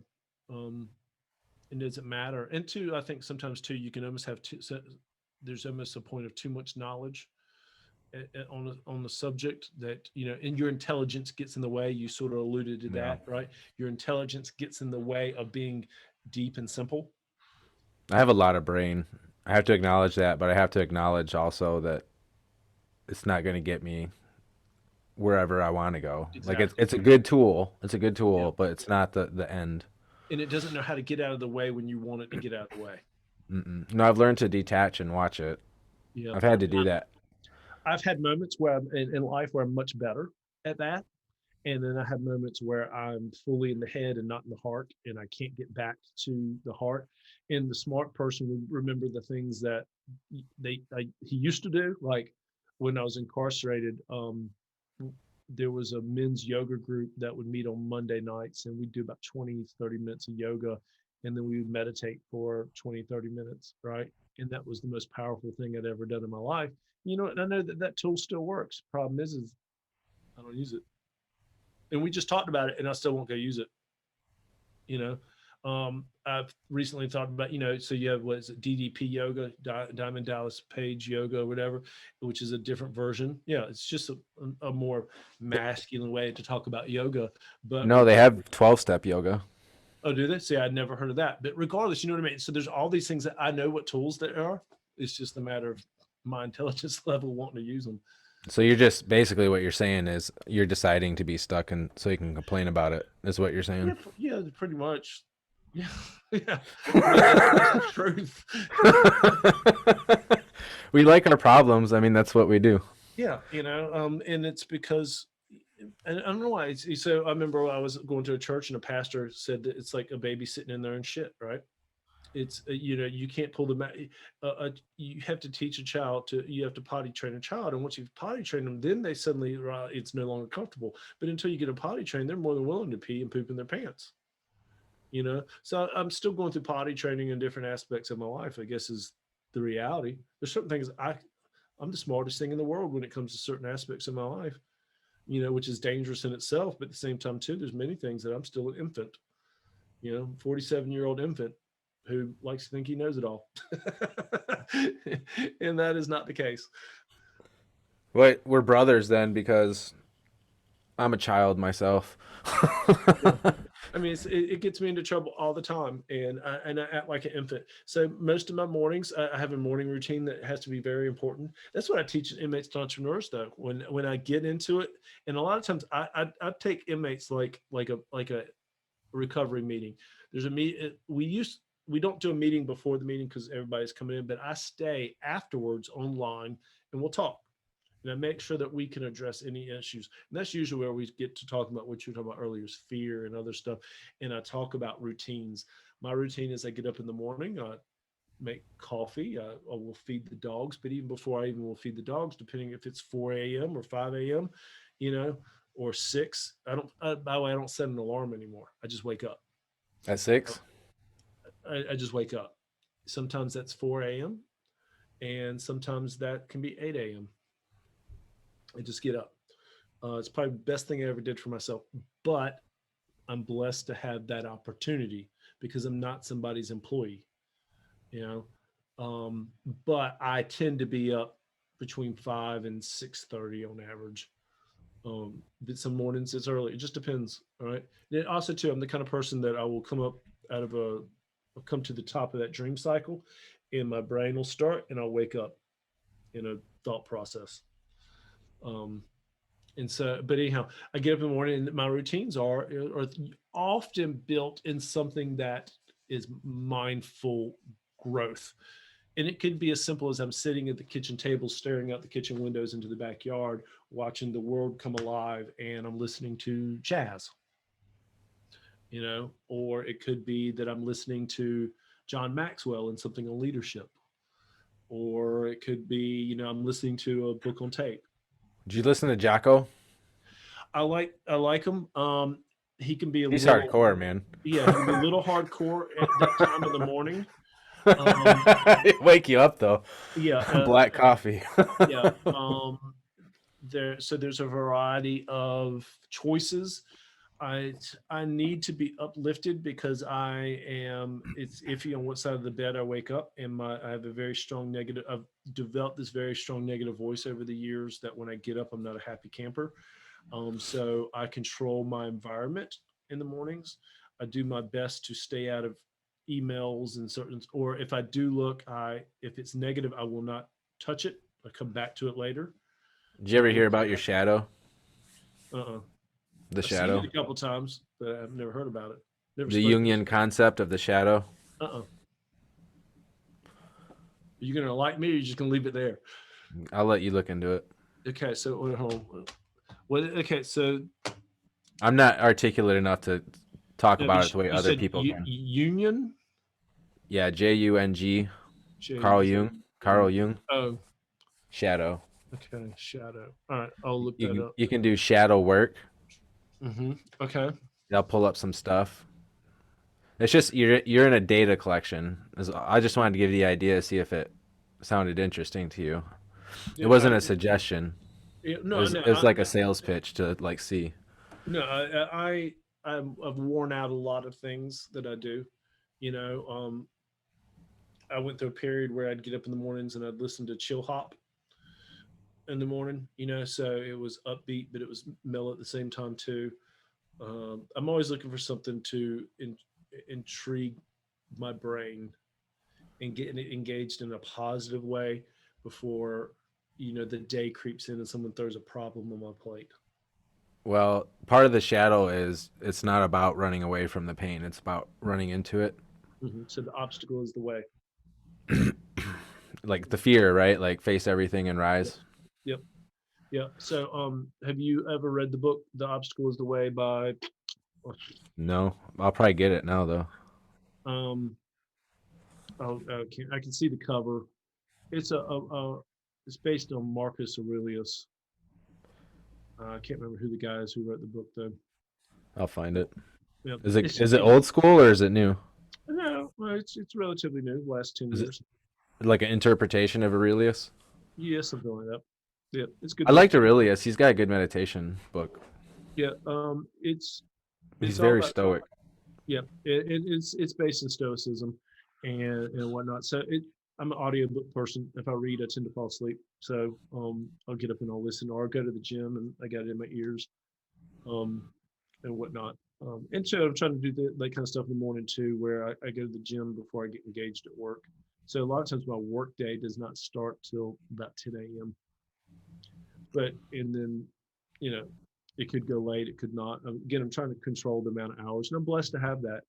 And I'll still complain about the hours that I have because it's usually also involving nonstop fires and Yeah. complaint, and that's rough to my psyche right now because I still haven't gotten full over being burned out. I never healed completely. I band-aided it, and there were some great moments through COVID.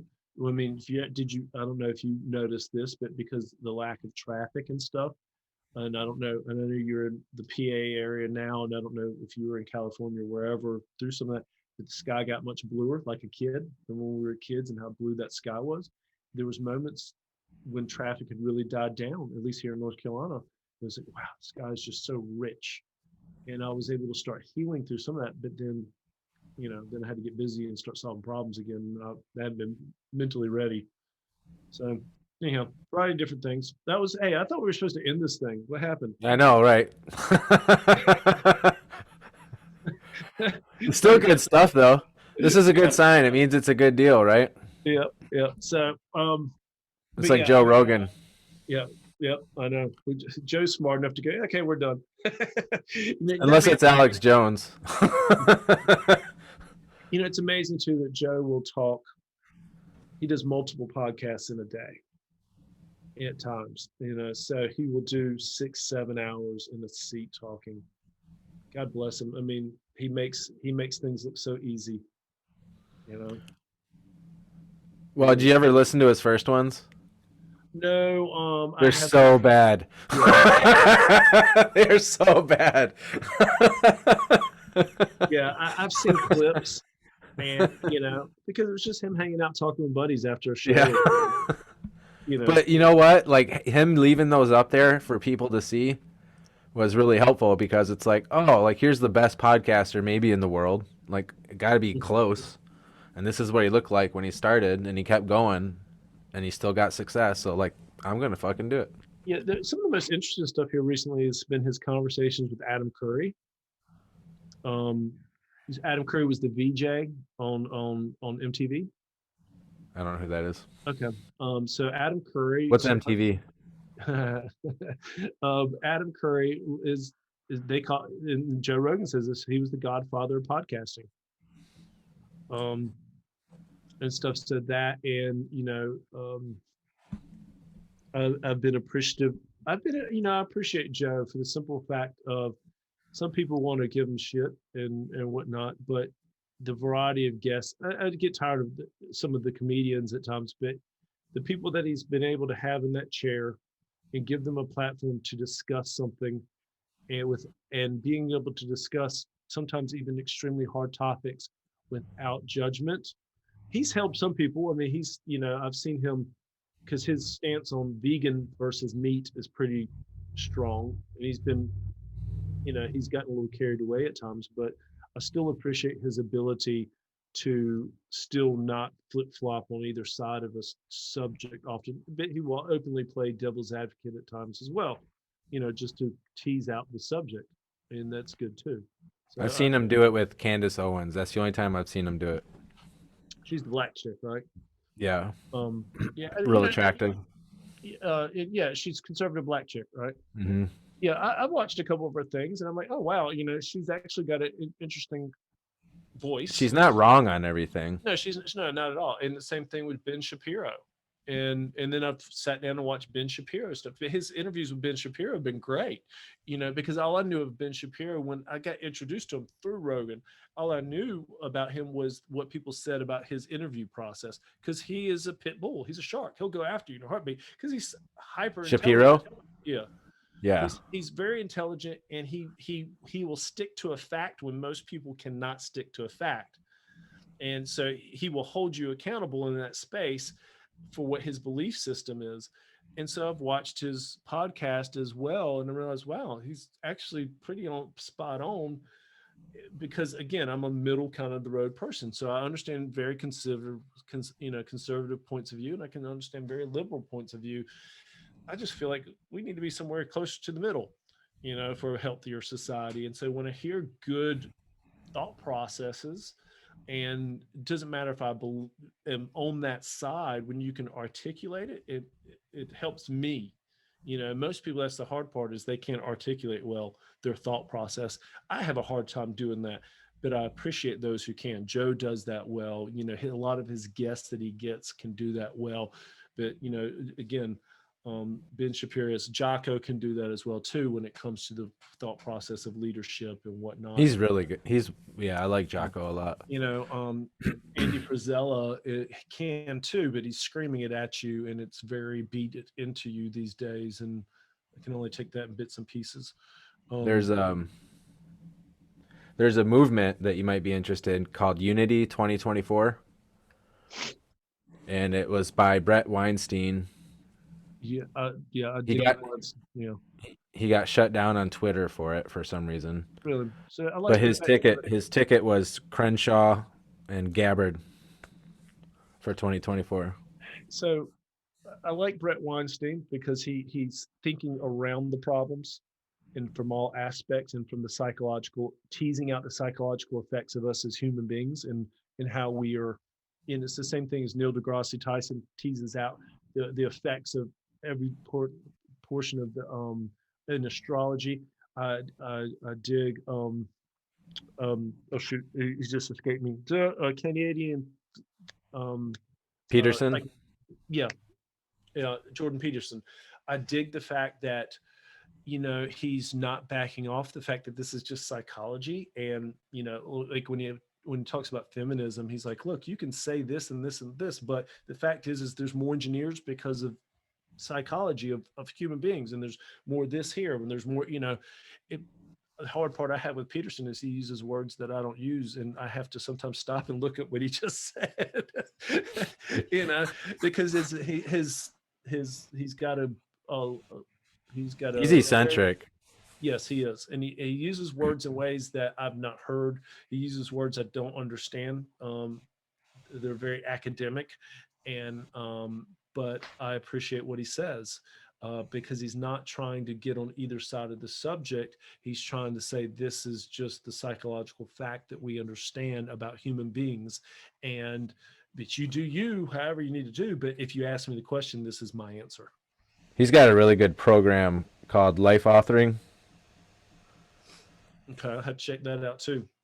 Yeah. Um, yeah, but I appreciate it. I appreciate the people who are bringing different points of view, and they're not just down the mainstream, and they're not telling you what you want to hear. Um, That's what I like. I just like to think about stuff. mhm. Like I've been trying to really hard lately because there's what the news and the media and like even social media kind of represents, which is like kind of far, loud, screamy left people, and then far right, loud, screamy right people.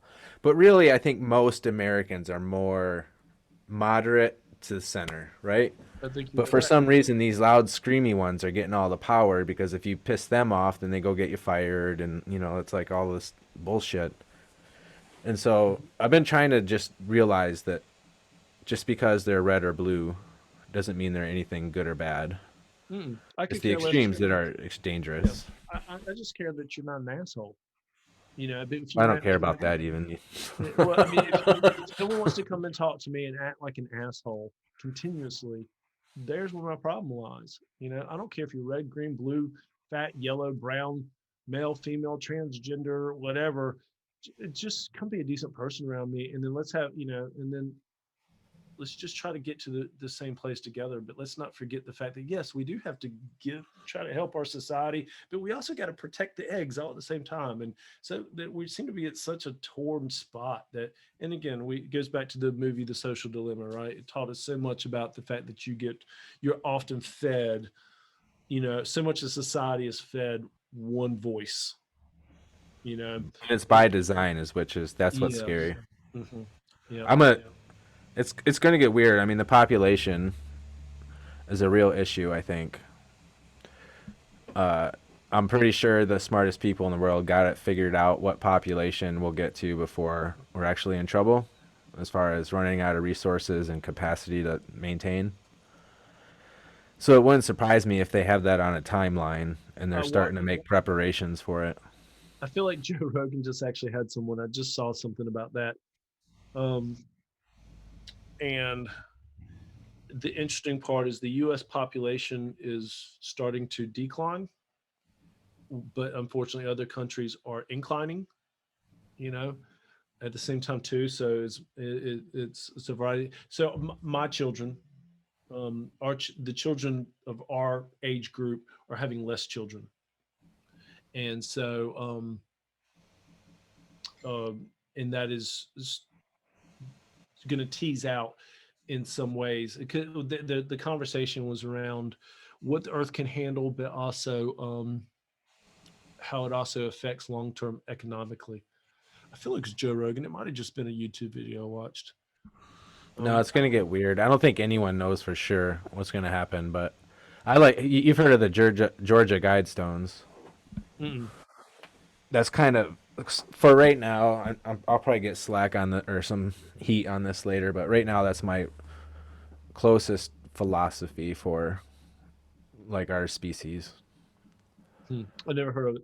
I'm just one of these. Again, I'll just go back to yes. At some point in time, I think we need to slow down. Yes, climate change in my eyes, and things could be done are real, or we could do things better. Regardless if it's not real, we could still do things better because we only have one place. And so, like at work, instead of buying vans anymore, I buy Priuses. So, and I mean, I'm still buying combustible. I'm buying hybrids, but it's still I'm using $300 worth of gas in a month for a technician versus $600 in gas. So I'm just trying to do a part. What can we do to slow down just to create a better space, right? And if that means in human population, I mean, so Japan and China all had issues, right? Japan at one point in time was like, I mean, they brought down their populations. They were overpopulating an island. They live on an island. You can only have so many people, right? China's been trying to do the same thing. India's had their own set of issues. We don't need but so many people on this planet. I mean, it's just the truth. And I mean, I appreciate at least that people are talking about it, and we don't have the need to have the farmer mentality where we need 5 children to because they're also there to work the crops the same way, right? So we need to rethink that, and that's what Jordan Peterson talks about, though, in a lot of stuff, right? Easy bring and Brett Weinstein brings up, that in those conversations, how's what we're doing affecting, and are we just doing things because we've always done it that way, or how can we grow and become better? And what do we need to start thinking about changing and whatnot? And it doesn't mean everybody has to, but it has to be a collective society thing. And sometimes those Mhm. scales tip, Yeah. as a society, they tip in a way that we didn't know. Like our children, my son has no interest in having a child anytime soon. In fact, he sometimes says, "No, I'm not having kids." We are a family of four, and 4 children, and no one's in a hurry to have kids, and they're on their young 20s. It used to be that's when you started thinking about having kids, and they're like, "Yeah, it's all right." And I'm like, "Good, good. You're all immature." Yeah, actually, I haven't had that feeling since my high school sweetheart. Hmm. She's the only girl I really wanted to have kids with, and Hmm. I just fucked that up so bad, like we do. Yeah. That I never was able to get back to it. But now I just did another fifth step, and like that feeling, that desire to like recreate started coming back, and I was like, ugh, like I'm too old. But I'm You know, not. I'm not too old, but you're not too old as a male. I am baffled by the amount of families that are starting in it's the more and 40s, more. because it's just because I am a parent. My children are in their mid and young 20s, and I'm 47. So that means if I would have just started 7 years ago, I'd be at the beginning of this adventure, and I could not imagine running behind my children doing high school at 60 something years old, doing all that stuff that comes along with them, because it was they don't get easier at their teens. I mean, okay, I've heard a joke and I think it's absolutely funny, but they never say what age God kicked the devil out, right? I guarantee you he's a fucking teenager, because they're a pain in the ass. And we had multiple all at the same time, and whatnot. And I could not imagine being 60 years old and dealing with a teenager, especially because of the generational gap. I've reached the time where I'm looking at these young adult kids of mine, and I don't understand a lot of how they think or how they work. As well as, I mean, I had one of my kids probably a couple months ago says, "Who's Billy Idol?" I was like, "What? How do Who? you?" Yeah, who is that? It's like, what? Who How is do you it? not know the name? At least Billy Idol as a musician. I mean, or whatever. They don't He only know. had one good song, man. Well, it doesn't matter what anybody thinks of him. The fact is that he was extremely popular through the '80s, and whatnot. And they don't know, like, some of the artists that I grew up musically or whatever listening, or movies that are iconic to us. Like, what are you talking about? And I just realized that now I'm completely there You're is the old one now. an old You're the one. new boomer. Yeah. So now being a grown now, yeah, yeah, exactly. The new boomer. What do you think they'll call us? I don't know. Generation Next? I don't know. I have no idea. You know, but anyhow, it's. I just couldn't imagine starting late. And I have friends that are doing it, and God bless them. And I understand and I do admire some things because they're like, look, I did everything, I had all my fun, and now I'm ready to raise children. I'm like, yeah, but you don't understand what it's going to be like when they reach those ages, and you're trying to keep up with them. Yeah. My ex girlfriend in California, she was quite a bit younger than me, 28. And there's a huge difference in understanding Hmm. of the world and viewing. Like, she was almost a communist. And I'm Yeah. like, you don't want that. It's like, it's never worked. Like, China's like, you think they're communist, but they're not. They're something different. But she just, well, we just got to keep trying it, like flying a plane. I'm like, no, that's not how No, it works. no. But There's versions that have never worked, and there's a reason why even the Scandinavian countries that are extreme, which we consider extremely socialist, are actually not as socialist as no, those they're who think. capitalists. Yeah. Yeah, they just have They're certain free things. market. Yeah, they just have certain things, but they also pay taxes out the yin yang so that they can have those certain things like universal health care and whatnot. But otherwise, they're like, nope. You know. Well, I feel bad for her though, because she grew up in the Bay Area of California, like the most expensive place in the country. Mhm. And, she wants to have kids, but she, like, that's her framework of what it costs to live. And I'm like, it's not like that in the rest of the country. Like, this is ridiculous. Like, you Yeah. can go somewhere and have kids and just work, normal job. Like, you can do that in other parts of the country. It's just, you can't do it here. And there's just a lot of kids that have that. They grow up in the city, and the cities just keep getting more and more and more and more expensive, and Yeah. they. Yeah. My two girls took off to California to go try to connect with their biological father and and get to know him. And it's the Bay Area, and and they had a hard time dealing with the thought around income. Um, You got to make they 150 a year. Yeah, that they were witnessing in the way people thought about money and stuff, because it was, and if their biological father's family is wealthy, but you know and they live in a relatively wealthy area, is my understanding. But they had a hard time with just the mentality that they were running into. you know uh, but anyhow, I mean, they grew up with a single mom, just trying to survive, and they couldn't relate at No, all. that's super elitist there. Yep, yep. And I wasn't the I've only been to LA twice, and I haven't been anywhere else in the state, and I wasn't ever really impressed in the first place, you know. I always wanted to go there since I was a little kid. I like the Berkeley Albany area. That was real nice and clean for the most part, clean and safe. Mhm. But San Francisco, I mean, there's people poop all over. I mean, it's just there's so many homeless people and needles Yeah. and just like the from like people that can live well to the bottom, the gap is huge. It is so huge. Well, California just think needs to. Unfortunately, it's got to thin the herd, and it's not. I mean, I'm not saying go out and kill people. I'm just saying, that's why you already start to see the exodus of people, Oh and yeah, and I think it just needs to happen. It's. I mean, it's what one of the third largest economies in the. It's the third largest fifth economy, or maybe. I thought it was the fifth, but it could be third. anyhow, it's a massive It's big. economy, and it's a state. Yeah, and Yeah, it's a state. Regardless of how wrong we are in this, its economy is way too big. It doesn't have its own real, it doesn't have a good water supply. There's all kinds of issues with what it is, and then there's way too many people, and the cost of living, and the list just keeps going on and on and on, right?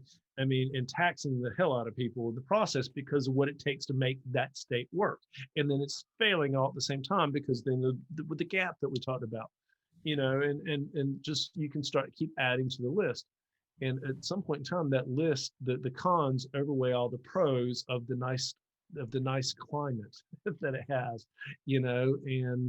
and the positivity of having, the movie industry or Silicon Valley or whatever else it is that are attracting people. So I felt really intimidated there for sure. I do have relatively high ability to understand things, but there, dude, it's a whole nother level. Like that's the center of the world. Silicon Valley, Facebook, Google, all them guys, they shift governments now, and yeah. like the people that work for them, I mean, it's just such a different echelon. Yeah, I mean, the town I'm living, like I can't, like Raleigh's not a big place, right? Raleigh, I mean, it's big, but it's not big. It's not podunk, but it's not nothing either. You That's know, nice. yeah, it's and I can't stand to live in that much traffic, and it's nowhere near California. I don't want to live in Charlotte. Charlotte's traffic is reaching a point sort of like DC. At any point in time, it could turn south on you. You know, because that's what DC traffic is. I mean, there's so many people and everything's a freaking, all the roads are spaghetti. Any point in time, it could be whether it's 9 a.m. or 11 a.m. or 1 o'clock in the afternoon, or it's going home time. Some moron does the wrong thing, and next thing you know, traffic sucks, right?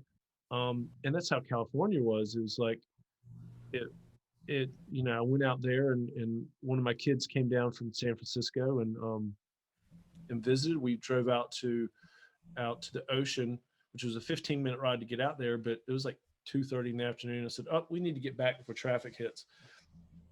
Too Two and a late. half hours to get back. Yeah. But with that said, I moved out to Burlington, and we're a town of, I don't know, 50, 80,000 people, and there's no traffic at all. Like, it is rare that I miss a light cycle, you know, because the way the town's built, we got I-40 that runs right through it, and then there's no major town on either side. So it's only the people that live in town. And then if they actually have to go anywhere, they go to the highway and go left or right and go to wherever they got to go. And it's great. I have no interest in living in those situations anymore where I have to, sit in traffic the same way. No, San Francisco is ridiculous. The Hmm. traffic. Yep. It's not when someone makes a mistake, it's gonna bottle up. It's just gonna bottle up. Yep. Yeah. It's just what time? By what time? Is it gonna be by 6 today, or is it a.m., or is it gonna be by 6:30 a.m.? hmm Yep. But It's just volume. I do have to cut this out. I have to cut this short. I'm sorry. We Yeah. got your wisdom bomb of attitude. Is Yeah. number one thing you would pass on to the next generation. Yeah. It's the And one thing I any do think we all fight. any way to get that to change that? You got any helpful hints? Um, Again, going back to what your whole program's about, it's about being mindful, understanding that who you are today will not be the same person in 10 years. Um, but to become the man or woman that you want to become takes work. And so that goes back to the whole mindful aspect of life, right?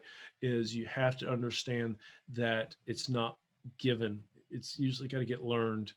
And when we have these beautiful tools today, like YouTube, like audiobooks, we have all this way to get information in so many different ways while we're on the go. And we can control that information too, right? Through subscriptions and everything else. And we can learn and become through other people's experiences. So we can get intelligent before and learn so much more before we have the wisdom of life. If that makes sense. I think it's one of those things you get to contemplate on. Yeah, you get to work. It's much easier to work on who you want to become today than it would have been 50 years ago, where there was a lack of informational flow and experience, right? I'm talking to you from how many hundreds of miles are separating us right now, right? Probably, I don't know what, nine, I don't know. 600. I don't know. I don't know, a long ways. And, yeah, and Yeah, it's like where and that's how information is, and wisdom and experience and whatnot. We're a visual world. You can take advantage of it, and that's how you can get started early. Is understanding that, hmm, am I am I the person that I want to be? And so, like my business coach said, communication is the response you get, right? And that's a simple statement, but it's extremely deep. Um, if people are continuously reacting or communicating back to you in ways that you don't like, you need to be taking a look at yourself. You know, yeah. That was a good one too. Oh, I can feel it. That was the one we're heading on right there. you know, You want to do this again? anytime. I like to chit chat. Obviously. Oh, Jeez. yeah.